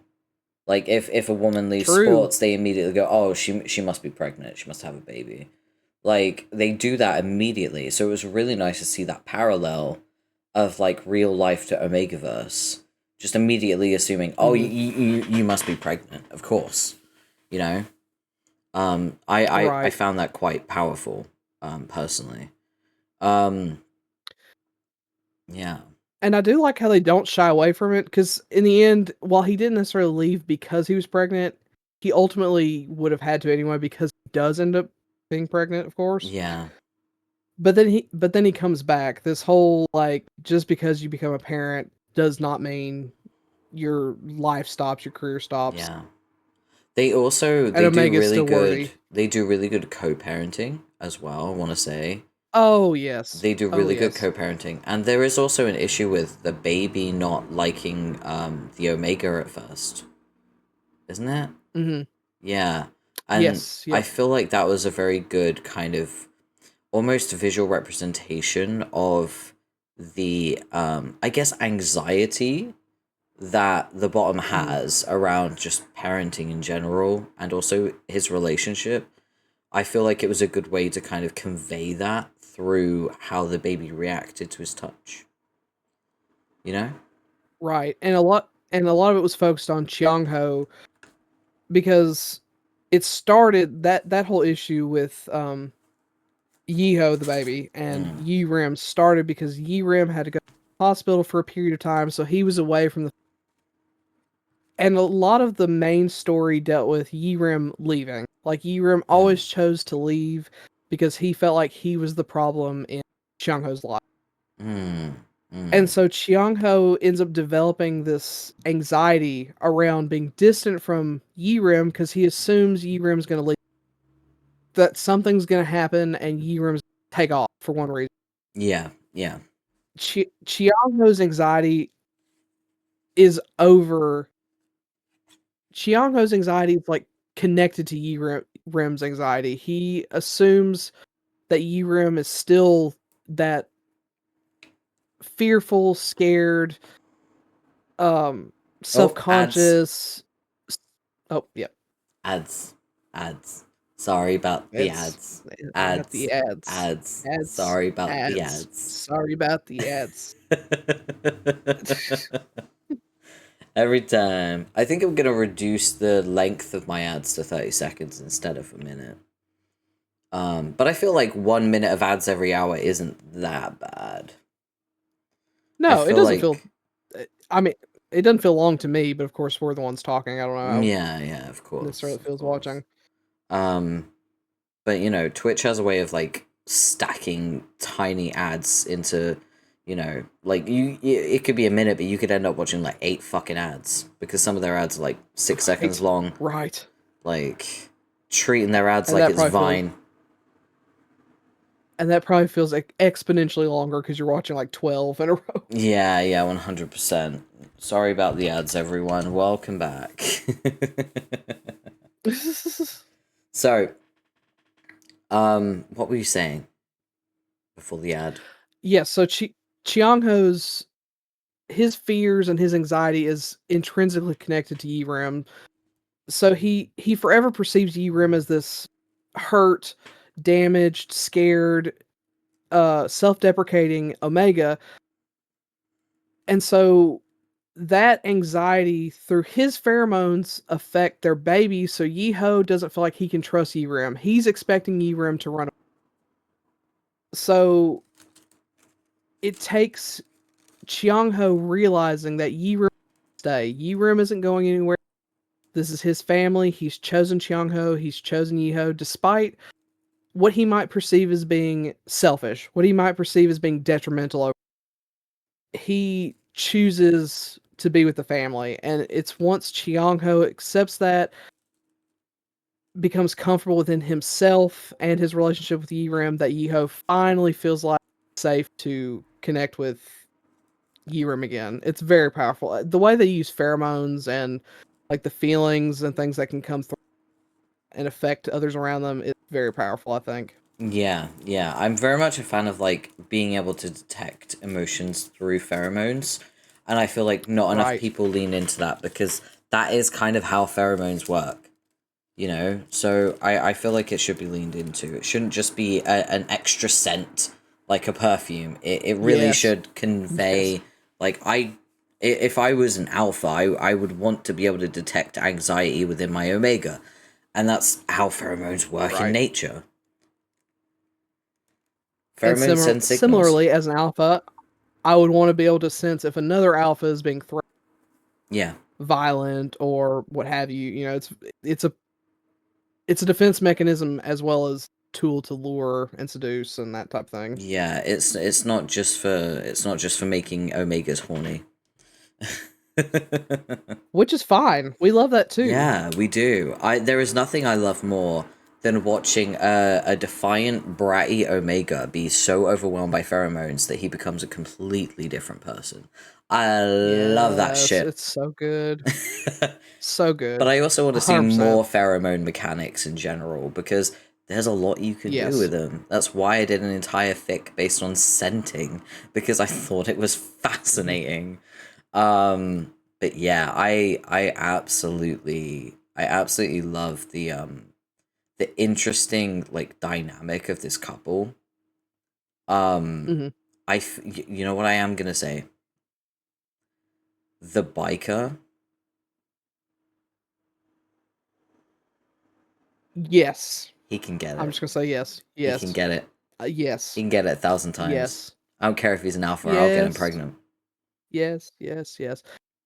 That was one of my frustrations. Was I don't feel like he was utilized enough. Like there are hints to his background, and it felt like we were supposed to get a story with him, Yeah. especially once he starts interacting with the beta, the coach, the beta Yeah. coach. It seemed like we were heading to a relationship there, but I've yet to see any any But growth there. Eve, that would be a straight relationship. We can't have that in our gay yaoi. Oh no. Oh no. Heterosexual relationships in my yaoi? Are we talking about the same coach? Are we not talking about the woman? No, there's a young guy coach that works with Chiang Ho. Oh, the guy. Okay, right. Sorry. Been a while.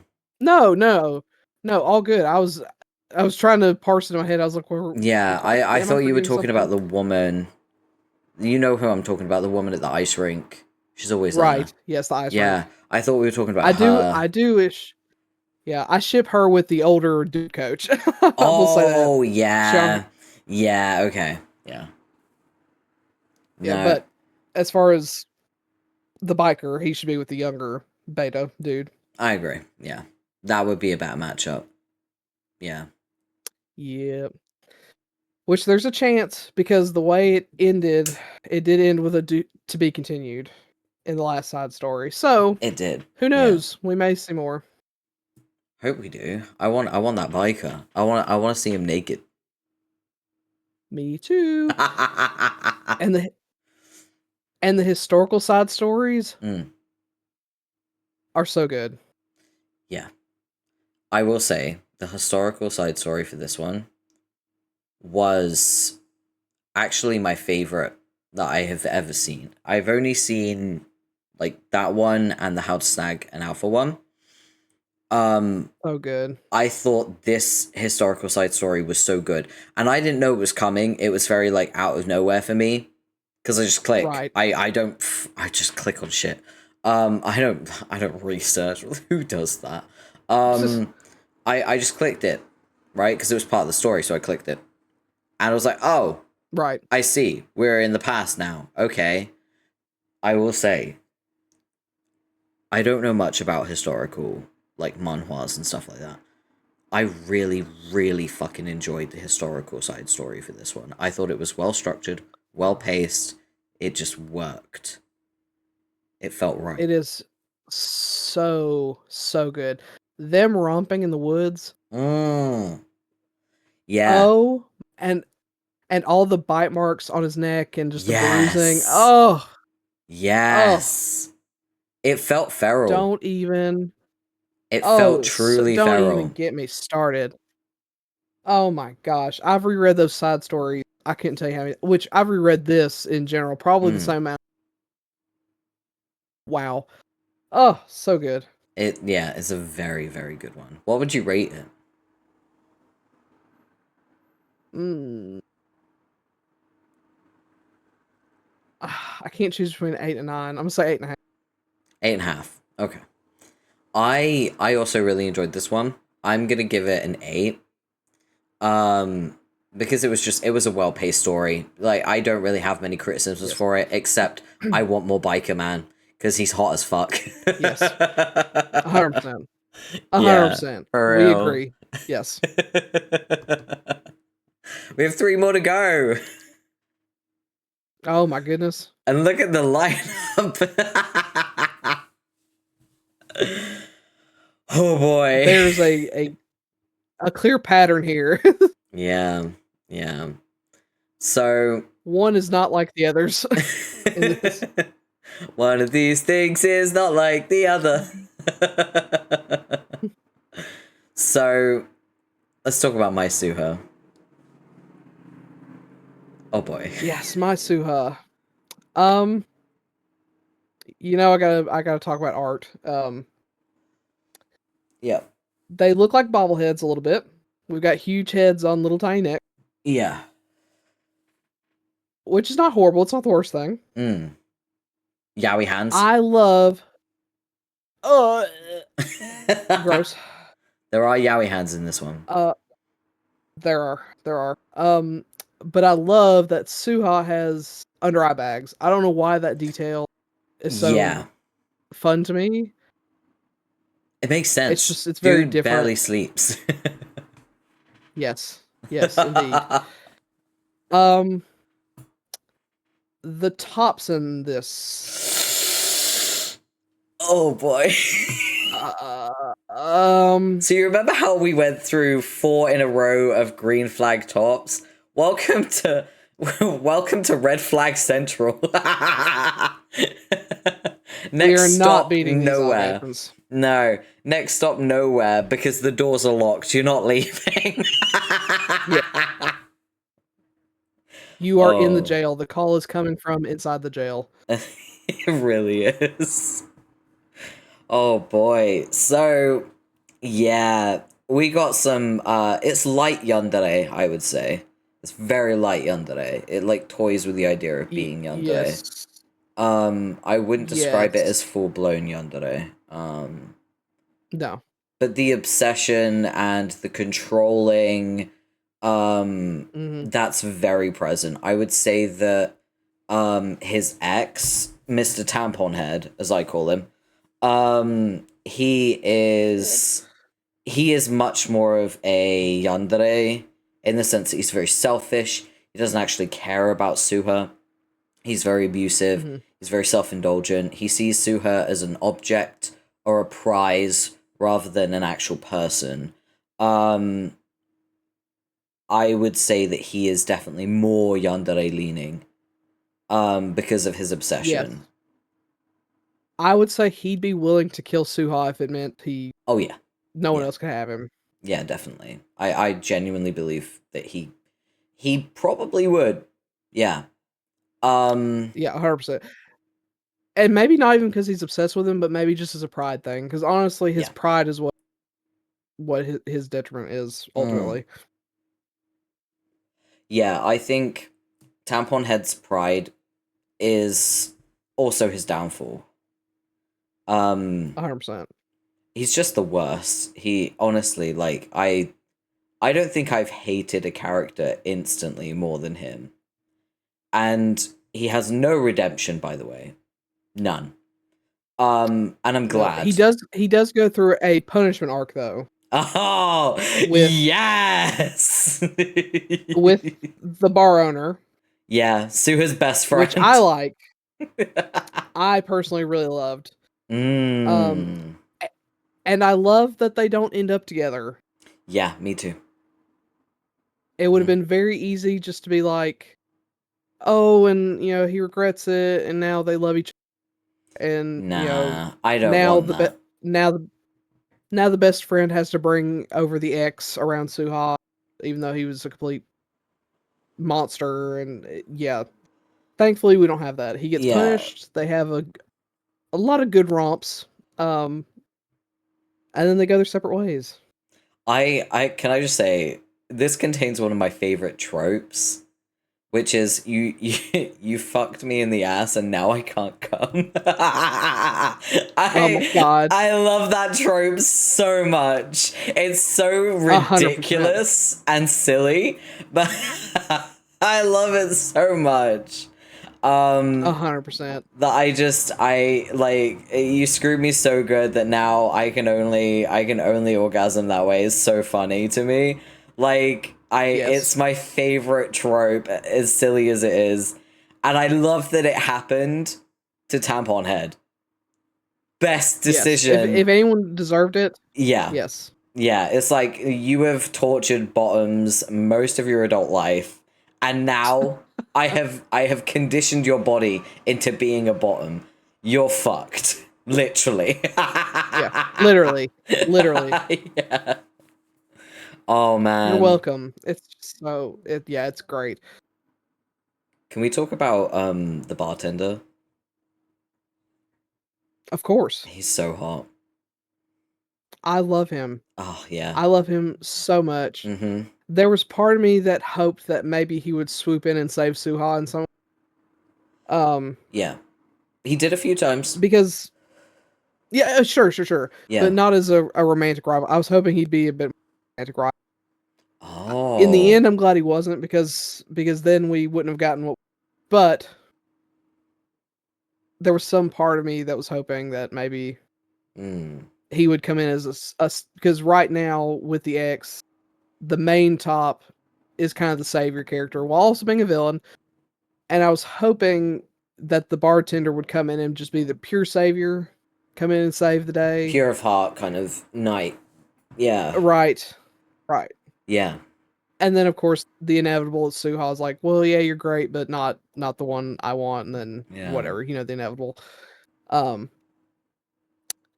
Hi, but no, that Coco. wasn't the case. Welcome He in. actually, Walking in on but us that was not talking the about case. being conditioned into being a bottom. Yeah. Here's the thing, right? I feel like my Suha was a really good example of a red flag top that listened to the bottom, listened to the criticisms, and actually worked on himself and tried to change. You know? Right, and I also think this is a great example of the bottom intrinsically trusting the character, giving him the benefit of the doubt. Yeah. Because there's so many moments where there's suspicion and like they're constantly misunderstanding each other Yeah. and judging each other. Suha trusted the top completely. Like he had Yeah. no question, everything above board. Sure, Yeah. he's confining me, but good reason. Yeah, that's the thing. Like, the trust Bad. that Sua had was, like, completely unconditional. It was like the trust a child has for his mother, kind of thing. Like, it was so, like, pure and Right. unfaltering. And so the moment that trust was broken was, like, the big wake-up call. Yes. It made the betrayal 1,000 times worse. A Mhm. thousand times. Yeah, 100%. And it was so good. I mean, it was so painful and Like that powerful conversation when they were standing on the stairs in that house. They they were very honest with each other, and Suha finally Mhm. said his piece, and he has been fucked around by multiple people in the same family. Yes. And for him to finally say, Yeah. hey, listen, I'm a human being and you're not treating me right and you need to fucking stop that. Mhm. It was really, really refreshing. Not only for a bottom to like stand his ground and walk out and not tolerate it, but also for the top to actually like introspect and go, Mhm. yeah, I'm being problematic. I need to grow and learn and stop. And he does. Right. Right. Mm. And the Suha feeling, and that just goes to show how safe Suha felt. Because when did he ever express his distrust, his dislike for anything that the redhead top tampon head ever did? He could Mm. never ever bring himself to confront all the horrible things He that went through was torture. done to Like, he him was straight there. up tortured. Oh, 100%. Yeah. 100%. But he never felt safe enough in that relationship to do so. So it goes to show how powerfully he trusted. Even after the betrayal, he still knew that he was safe, even though Mm. what the actual top was doing was wrong. He was Mm. confining him, he was lying to him, yeah, he was cutting him off from family, all that kind of stuff. Basically locking him away Which so are only all, he could have him, yeah. yes, all horrible things. We can all readily admit it was horrible. He never did it intending to hurt Suha. Meanwhile, Tampon Head didn't care. If Suha got Mm. hurt in the process, well, he probably liked it better because of that. He liked it when Suha was So, hurting, so yeah, he's a sadist. right, Mm. right. So, that moment of Suha, while it does show a growth within himself, it also shows just how safe he felt with that top. I mean, it's Yeah. just that their relationship was just that secure, even after the betrayal, that he could be honest and know that he was safe. Yeah. And that was just so powerful. And when they finally reunite, oh, the crying, oh my gosh, oh Yeah. it hurt me so deep. It was so good. I also want to say, if you do read this story, everyone, the punishment arc is not for the faint of heart. There No. is a lot of non-con and torture. Tampon Head gets everything that he has dealt out, and then some. Right. So it is worth noting that he goes through a lot of stuff, and even from the bartender too. Like Sua's best friend, he essays him, and it's very intense. And so if you do read this story, just bear in mind that throughout the main story there are undertones of, essay and torture. It's not ever directly like shown, but it is referenced, and there are like occasional panels where you'll see a rough idea of what Sua went through. But it is in the side story where you see like the punishment arc, basically. That shows it in detail, all the horrible things happening to Tampon Head. So while I was rubbing my hands like a fucking fly, going, ha ha, yes, bitch, it's worth noting that, if you're sensitive to those kinds of things, it's probably best for you to skip that part. It's the end anyway, so, Yeah. But if you want to see Tampon Head get punished in very brutal and awful ways, then stay tuned for the last part of the story. Yes. As both a non-con fan and someone who hated this guy series, which most people probably agree he's Yeah. worth to that extent. Mm. I found the side stories to be immensely satisfying. So Immensely. did I. And the thing is, I'm not a massive non-con fan, but I really fucking hated that guy. Watching him go through all that, the torture, the non-con, the SA, being humiliated in front of his friends, seeing like his entire life come crashing down. Oh, it was like a Michelin star meal delivered to my home on a silk cushion. I had people fluffing my cushions, tucking me in, feeding me grapes. Oh, it was magnificent. It was just so, honestly, that final punishment chapter, it's a few chapters, but that final punishment, arc in general, bumped up my rating for my Suha on its own. Like, for me, it really paid off, because, it was nice to see him get what he fucking deserved. You don't normally get that. So it was really nice. I think 100%. I think for my Suha, I have to give it an 8. I think I would probably give it a I think 7. It's good. My main detractor is the bartender friend. Him being the punisher of Tampon Head. While I do like that he was, because he is Suha's friend, so it's perfect retribution. He's the one that saw Suha deal with all that, so he has firsthand knowledge of what was done, and thus can meter out perfect perfect punishment.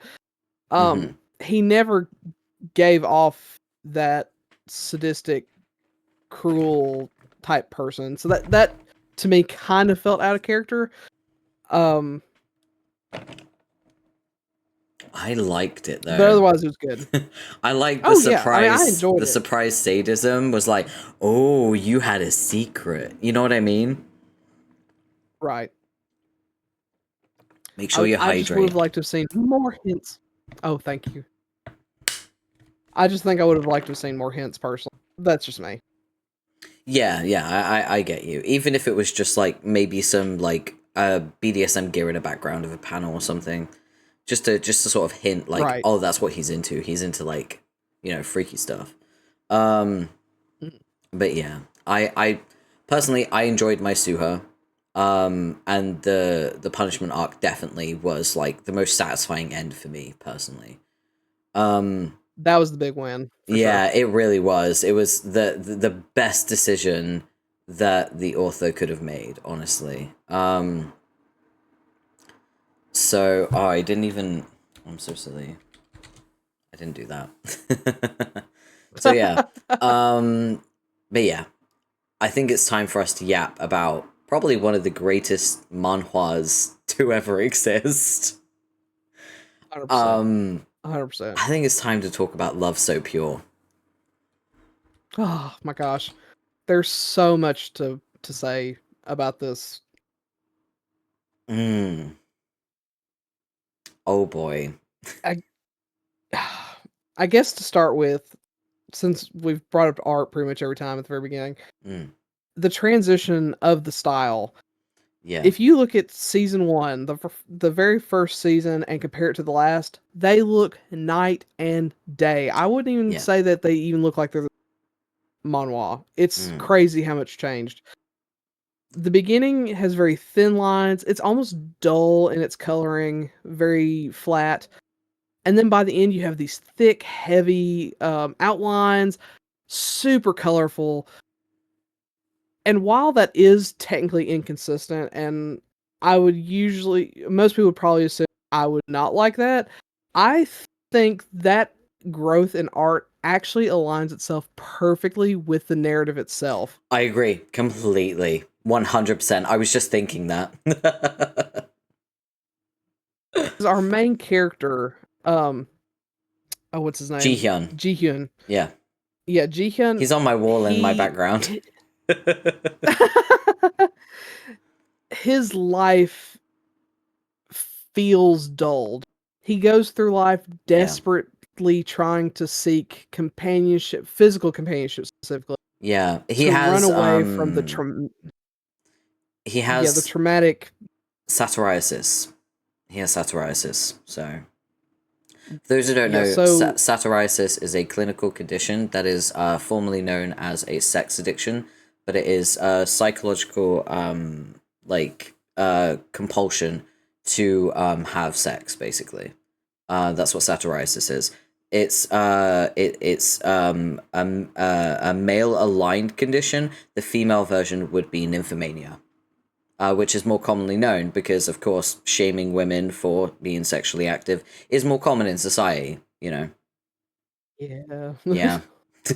unfortunately. Unfortunately. But yeah, Um, just some background on like why he's seeking physical companionship so much. It's because of his condition. right. Mm, And that manifests through intense trauma. This story, while the mm. cover may look very cheery, it does have very dark. A lot of Yeah. these characters are coming from very dark backgrounds, where they're persecuted for certain reasons, and then going Mm. through torture and various, just very painful. I mean, one of But them then they goes to grow prison. from it. Yeah, yeah, 100%. Yeah. It's very dark points, but what makes this so great is the growth from the dark to the light. Mm, These are people who are meeting others who are flawed like them, though maybe flawed in different ways, mm, and finding solace in their imperfections. They learn to grow from one another. And over time, much like the art style, what was once dull, dark, plain becomes very vibrant and warm and beautiful. It's a masterclass mm. in storytelling, in my opinion. Yeah. It's really nice because like Ji-hyun really feels like no one could ever keep up with him, right? Because he's Right. almost like haunted by his own condition. And so he just like Mhm. sleeps with anyone and everyone, right? And then Right. is it Johan? Is that his name? Johan? Yes, Yeah. Johan's the younger, and then Yosef. Yeah, Yeah, yeah, yeah. yeah. So when he meets Johan, he starts to realize this person can match me. This person matches my freak. And you slowly see them like Johan is head over heels straight away. But you slowly see Ji-hyun go from this like very distant, almost disassociative view of relationships to sort of drawing closer and closer in and really falling in love with Johan. And I think that's really cool seeing that character development. And it made season 1 really enjoyable. And it was paced perfectly. It didn't feel slow at all. It didn't feel too fast. It felt like you were really traveling with the characters through their relationship journey. And I really enjoyed it. We have to talk about Daeshik and Yosef. We have to. The second season. Season 1's fine. Yeah. It's good. Mhm. It's one of the best parts about this is how season 1 and season 2 bleed into each other. Yeah. What you don't realize is in season 1 there are a bunch of where the background characters, specifically Daishik, he will pop in and say something, pop out.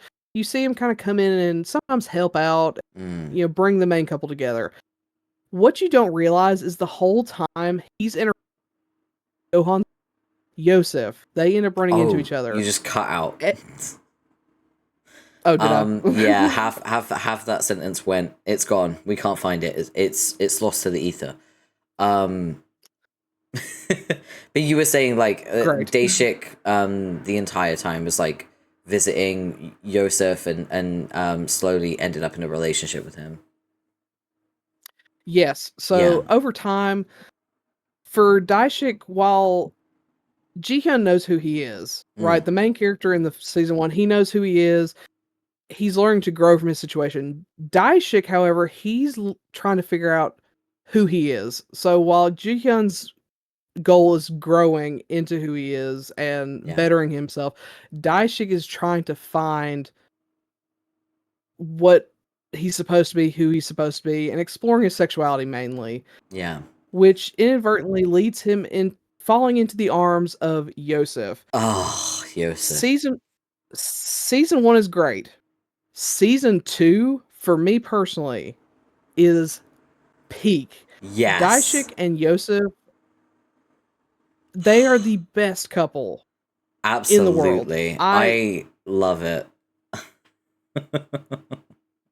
Love So Pure is worth reading for its story, but if for no other reason, I think Daishik is probably worth reading for. Honestly, such the fact that he was introduced, right, as a little study buddy for Johan, and they're in Yosef's place, and Yosef just says, how do you feel about gay people?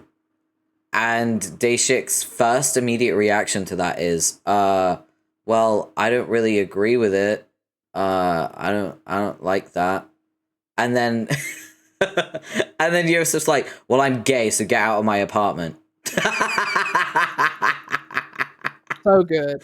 Immediately, so good. just no tolerance of that. And then Daeshik is like, oh no, someone I know is gay and I've been rude to them. Now I have to learn about this. So he learns about the LGBT community. He starts wearing cute little buttons and badges, and he starts wearing like little rainbow things to show support. And he's like, I'm not homophobic, I'm an ally.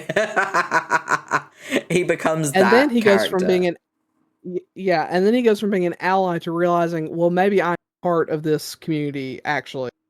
There is a very famous meme image based on one of the panels where Daishik is taking a seat on a quite large object.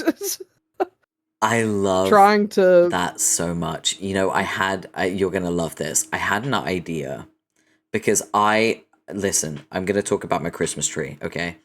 I only collect like novelty and gimmick type ornaments for my tree because I want my tree to look ridiculous on purpose. And I had the idea of trying to make Daeshik from that panel, trying to sit on that very, very large adult toy, but instead have him as a tree topper. That is amazing. I literally, like, I sketched it out and tried to figure out how to do it, and I was like, no, clay is too heavy, I can't do it with clay. How the fuck am I gonna do this? I've been You trying need to to send figure that it to a out. merch team or something because they could sell that. I mean, that I is know, it would sell like hotcakes. because I mean Oh, that panel is so iconic. That oh is one of the yeah. most iconic panels of all time. Yeah. With his fucking rainbow socks on while he's doing it too. Like, so funny. Oh, it's just awkwardly sitting on it. It's so It's good. I'm pretty sure that's like a Moby Huge. It's like one of those like really 1,000%. oversized massive ones that you never actually use. They're just for show. But he tries to use it. And it's like, brother, that's the Earnestly, size of your earnestly. torso. It is Crazy. so good. Oh. Oh, it's so good. And it's even And the way funnier. Yosef helps him.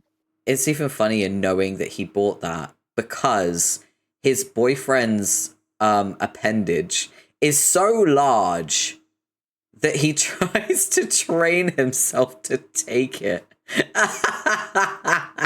It I mean, this series is so endearing. It's hilarious. It's painful. It has every emotion just scattered throughout. And you're not limited to the between the character like the couples. Yeah. The brother relationship between Yosef and Johan, exploring how Oh yeah. that came about. And Mm. while Yosef loves Johan, there's somewhat of a wall between them because what he does is just so dangerous. He can't risk his little brother getting caught up in it.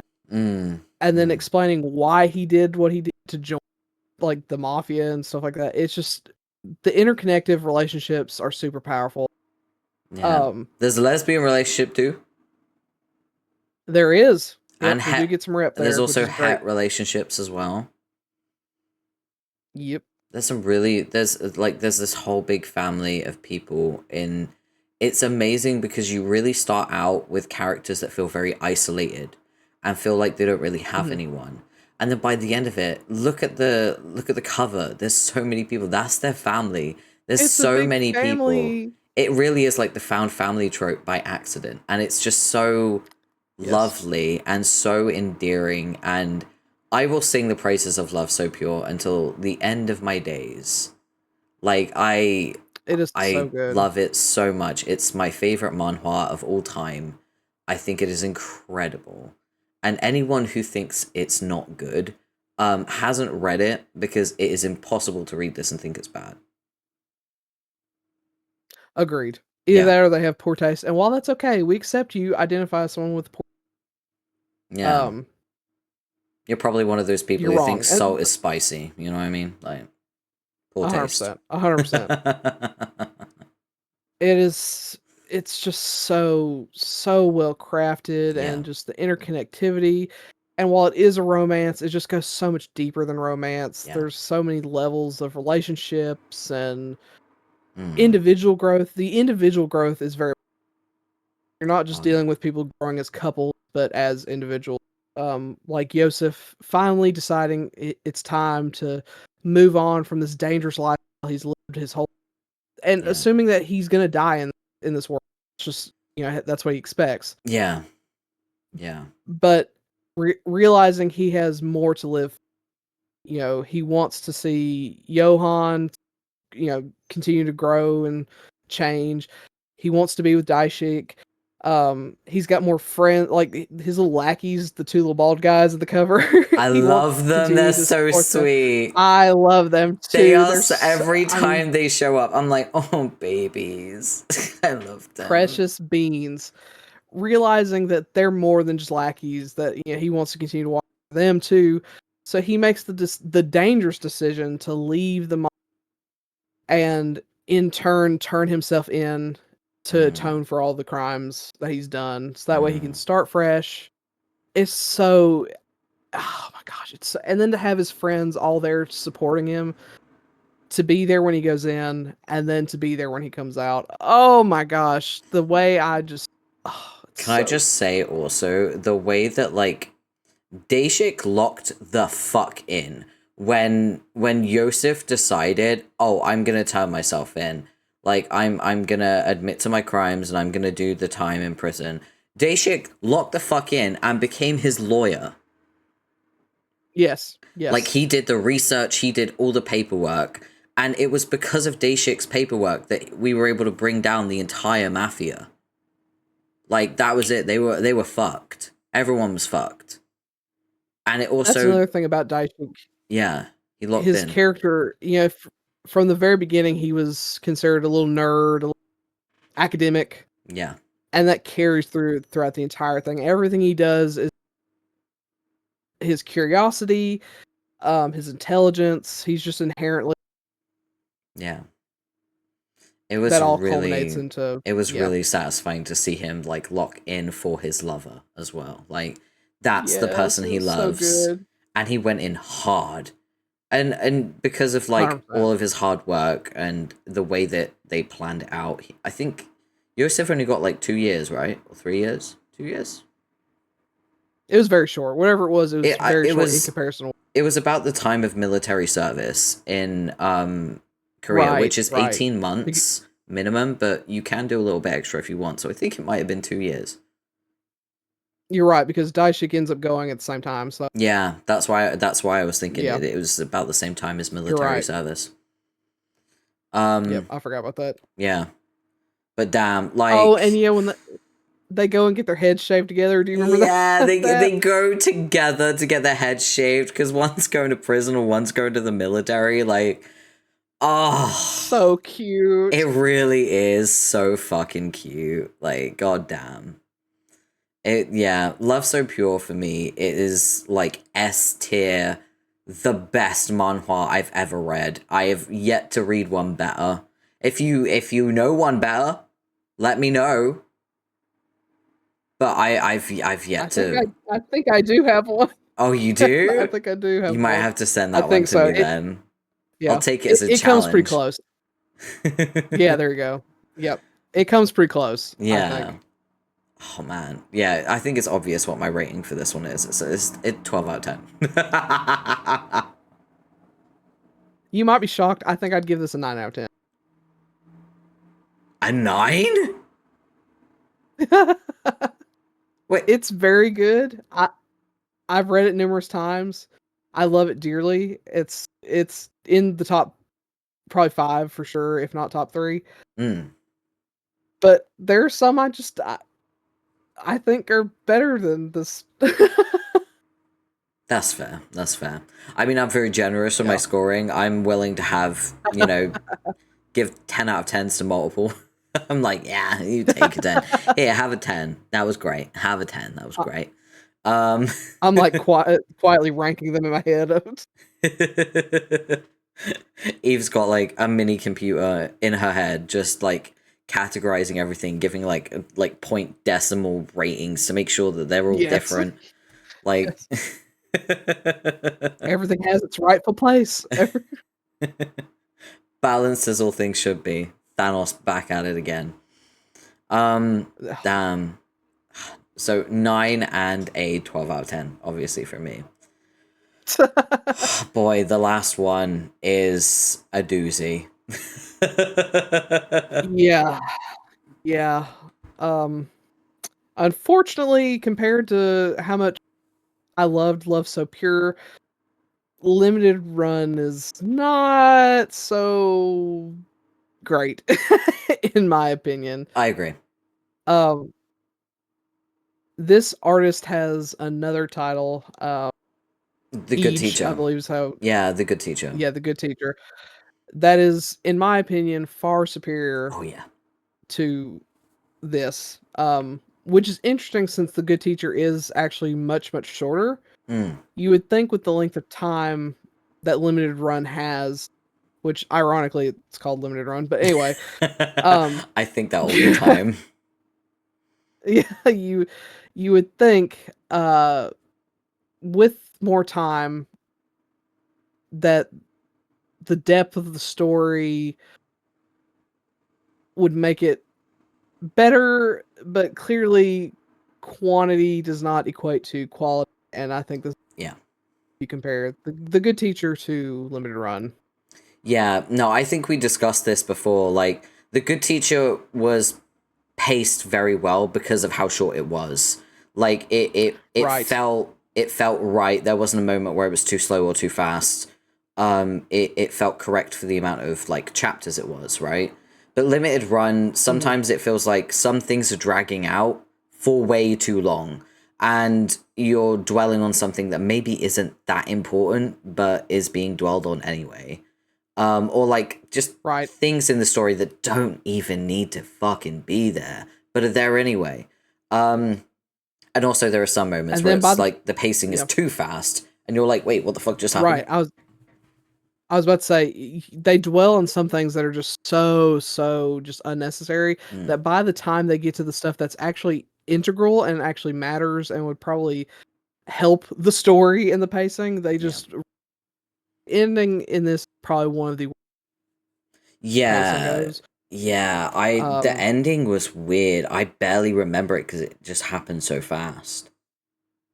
yeah, I mean it's a speed run. When they say limited run, I mean they are running. It's like the author was writing the story, got to the last like few chapters, looked at the title, and went, "Oh, it's called Limited Run. I thought it meant Yes. long run," and then Right. decided to like speed run everything, like crazy. I know. What Which did? which might have been forgivable if they then didn't have the random side stories at the end, so they clearly had more time to do stuff. They just Yeah, throw a historical side story tacked on at the end. yeah. I wasn't a fan of the historical side story for this one. No, I wasn't either. Okay. Yeah. Uh, it was actually very, very rushed, and It was very mid. it had this I was yeah. uninterested. I stopped reading it. Yeah. Well, unfortunately, it had a very interesting fantastical element. I think could have been very interesting, Yeah, but the just dragon thing was really interesting. yeah. It was super fucking Yep. interesting, and I really did like that element. But everything felt just, I guess, very bland. I can't explain it. It's like the energy was sucked out of it. You know what I mean? Yes. Like it And I was think supposed part to of it's be high because stakes, but it didn't feel that way. It was like meh. it is a painfully run of the mill story. I mean, there's Mm, nothing really that you've got this guy, our bottom, who's got a hard life. You know, his family has got gambling debt. His dad's an ass as per. mm, Um, and he feels compelled to help take care of his family. He's trying to be an actor and make money, but he's not doing so well. So he decides to get a sponsor. And who is the sponsor? The top. And so then the top is a bit of an asshole, and um, because he's a sponsor, so that's kind of the transactional nature of the relationship. yeah. There's just nothing unique about it. It's your standard creditor ex debtor romance. Yeah. Um, I'm normally not a fan of framed with those. no, it can be well done. There's some that I Yeah. think are fun, but I think part of the problem too is that our bottom, he is just so sad all the time. He's always sad. He's always upset. But it's not a very emotional upset either. He's almost neutral. I can't explain it. He's an enigma. He just he Like feels depressed numb. yeah. That Yeah. it's hard to get anything from him, and the top doesn't help being an aloof asshole. They don't mesh they don't mesh well together. Yeah, yeah, yeah. I I don't know what they were doing with this, but yeah. it was rough. I found the involvement of the mafia to be unnecessary, if I'm honest. Yes, I felt yes, like it I was agree. completely unnecessary because you can have gambling debt. You're back for a little bit. Night Rain keeps crashing. I'm sorry to hear that, man. I hope that you're able to get on later. But welcome back, Waffle. I hope you had a good run regardless. Um, yeah, we're talking about limited run. I felt like the involvement of the mafia in limited run was unnecessary because you can have a character that has like gambling addiction, gambling debt, right? And not have to have any kind of, you know, mafia involvement, because you can fuck yourself over financially just by gambling without involving like loan sharks and things like that. Yeah, yeah. It felt like an unfortunate attempt to up the stakes Mm. when the story was already pretty bland. Like the foundation of the story was already very bland. So adding something like the mafia didn't like heighten the excitement or anything. It kind of added unnecessary filler. And I hated that the um the mafia guy he didn't really, it wasn't a love triangle necessarily, but he kind of played like a secondary, hey, you're mine, I want you type Yeah, character, and it was with the like SA basically. right. Was it SA? Yeah, it was like SA coercion kind of. Um yeah, and like I guess manipulation as well. Um Right. but yeah, I didn't like him at all. I called him Snake Face. Because it kind of looks like a snake, but not a cute one, you know. Because some snakes are really cute. I love snakes, but I didn't like that one. Oh yeah. Yeah, I call him Snake Face because it I'm looked weird. Um, I mean, all the characters are just very dull, and really, if you look at the art style too, um, it's interesting because compared to The Good Teacher, which was all black and white, yeah. this one's in color. I actually found that the black and white felt more vibrant than this. I know that doesn't make much sense, but No, I agree. I agree. I the agree. I know exactly what you mean because all of the colors on this are washed out. They are not. yes, they're very They don't flat. have any saturation to them. Everything is like it's No, almost in sepia. yes. Yeah. So you've got dull characters, a dull color palette, Yeah. a dull story. I mean, it there was no redeeming factor to The really any smut of was it. good. Um, oh yeah, yeah, yeah, yeah. If you're just looking for smut, I The smut mean, was good, fine. but the story wasn't. But I think there's better smut. Yeah, that's Even I mean, true. and as much as like The Good Teacher, Age's art style is kind of iffy for me. Like especially when they turn their something about the chins, and the shapes of their Mm, faces mm, that doesn't change here. It's just there was no redeeming factor to be mm, found. mm. This was quite a dull Age title. Yeah, I know what you mean. As someone who has, I read The Good Teacher first before I read Limited Run. Um, Me too. and I fucking love The Good Teacher. It's in my top 10. Um, It is I good. it's also nice because The Good Teacher has a dominant bottom and a submissive top, which is rare. And I like that. Um, Limited Run for me felt like a downgrade. Um, even though like I feel like it would have benefited from being in black and white, honestly. I really do. It I, probably f- would have. I feel like if it was in black and white, like The Good Teacher, it probably would have been somewhat better because they would have had more time. They would have had much more time to actually work on the 100%. story. So yeah, I feel like a lot of it was probably rushed because it was in color, and that's probably why the pacing was off too. But the mafia Probably. involvement unnecessary. You could have conveyed Yes. like financial issues without involving them. It just felt silly for me. I was just like, what the fuck are these guys doing trashing someone's funeral? Like, this is crazy. The fuck? Right. And I do find it interesting after a cursory Google. Season 1 had 34 chapters. Season 2 had 26 chapters. And season 3 had 21 chapters. So we just steadily made it shorter and Yeah. shorter. And that probably is what contributed to the very poor pacing. I don't know if they were. I don't know if. I don't know if you'd call it corporate, but I don't know if like the corporate overlords were telling them, "Hey, Chop, we got time for all Yeah. these episodes," or what happened. This is all just conjecture on my part. I have Yeah, no yeah. idea, but it certainly didn't help. Is all I Mm. can say. I don't know that it would have been any better if it was longer. Probably not, but shorting, cutting it off slow but surely like that certainly didn't help. Mm. I agree. I agree. For limited run, I'd probably give it a 4. I would probably give this probably a 1. It was so just I it gave it was a 4 so for the smut. unforgettable.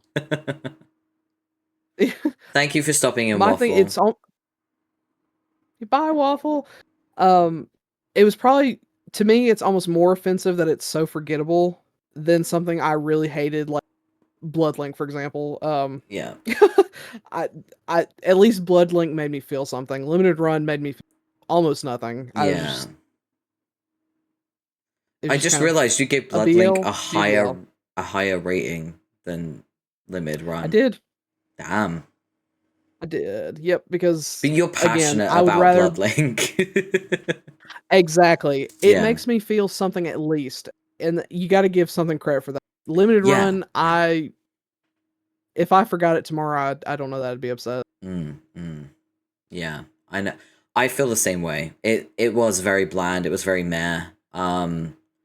I personally, I feel like maybe a sequel to The Good Teacher would have been better. Yeah. 100%. Yeah.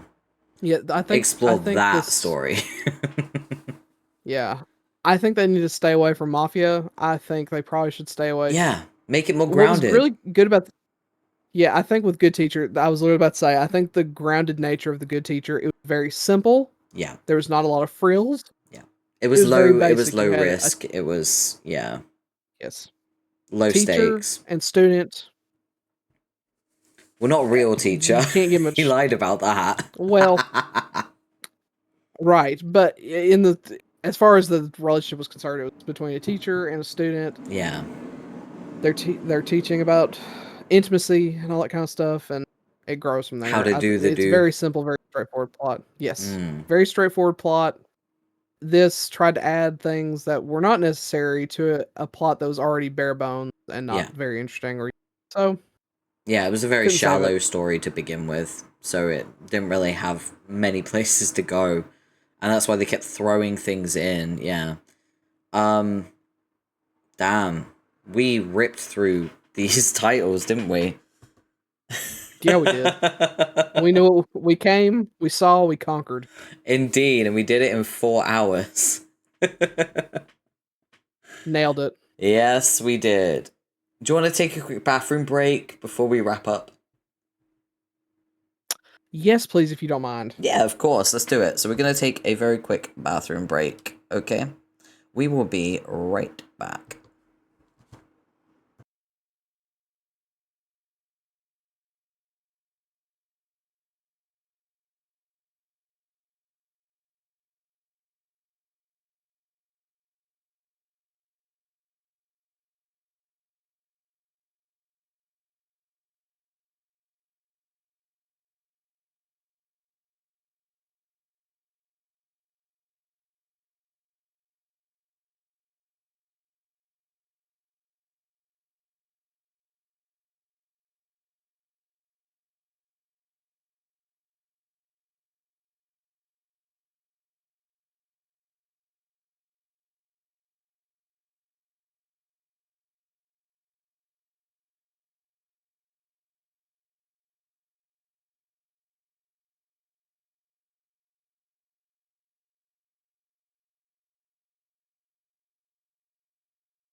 And we're back.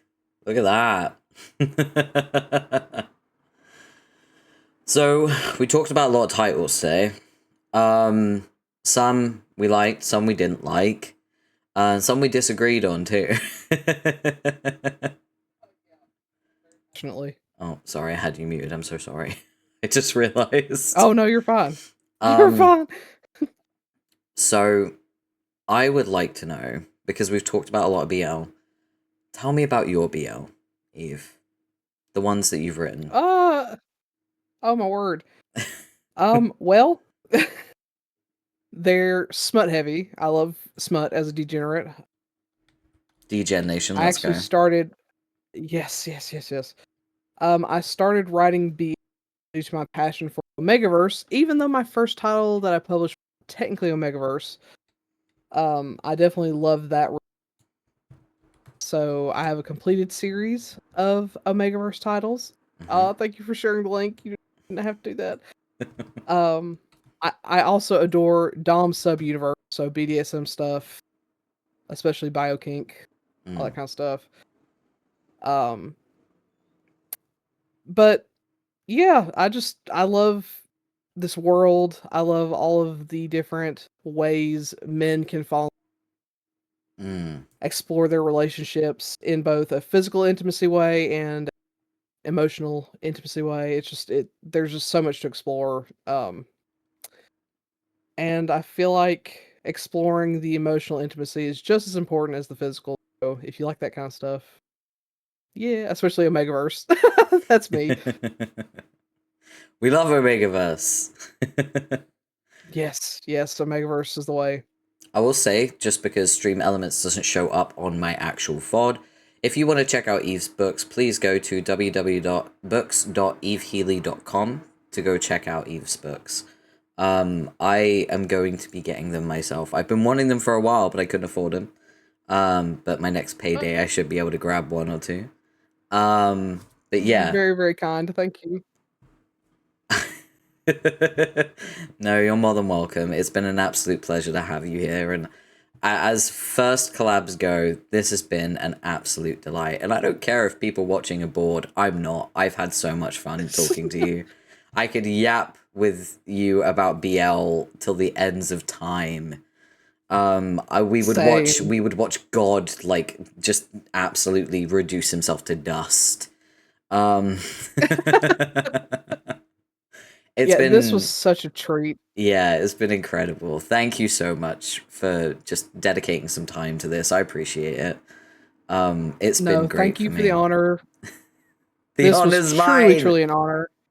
And thank you for being my first stream. This is the first time I've ever been streaming, so thank you for that as well. Eve has And a thank you all for YouTube channel, watching. everyone. Eve is a YouTuber. Please support her. Where's my command for it? There it is. Not me forgetting my commands, because I did so many at once. So, if you go to BL Library or Eve Healy on YouTube, you should be able to find her. The link is also in the chat on the VOD, and it will be in the description below on YouTube as well. All of Eve's links will be there for you to find. Thank you, everyone, for just hanging out. Even if you were just lurking, appreciate you being here. What we're going to do is we're going to get ready to raid out, and we're going to give ourselves some time to relax after the day we've had. So everyone who is here, make sure that you copy the raid message so that when we raid, people know that you come from my channel, so they don't think you're a rando. Let's see who is live to raid. Let's see who's live. Oh, my model brother's live. Let's raid Insane. This is so cool. I'm learning so much about Twitch today. So remember, when we're going into someone else's channel, be respectful, read the chat rules, don't be a dick. Make sure that after stream, you hydrate, you stretch, you unshrimp, you take care of yourself as well. Because if you've been here for a while, you might want to do that. And also, just be awesome, okay? And thank you all for being here. Start the raid. Get ready to go. And thank you all for being here. Goodbye. Bye.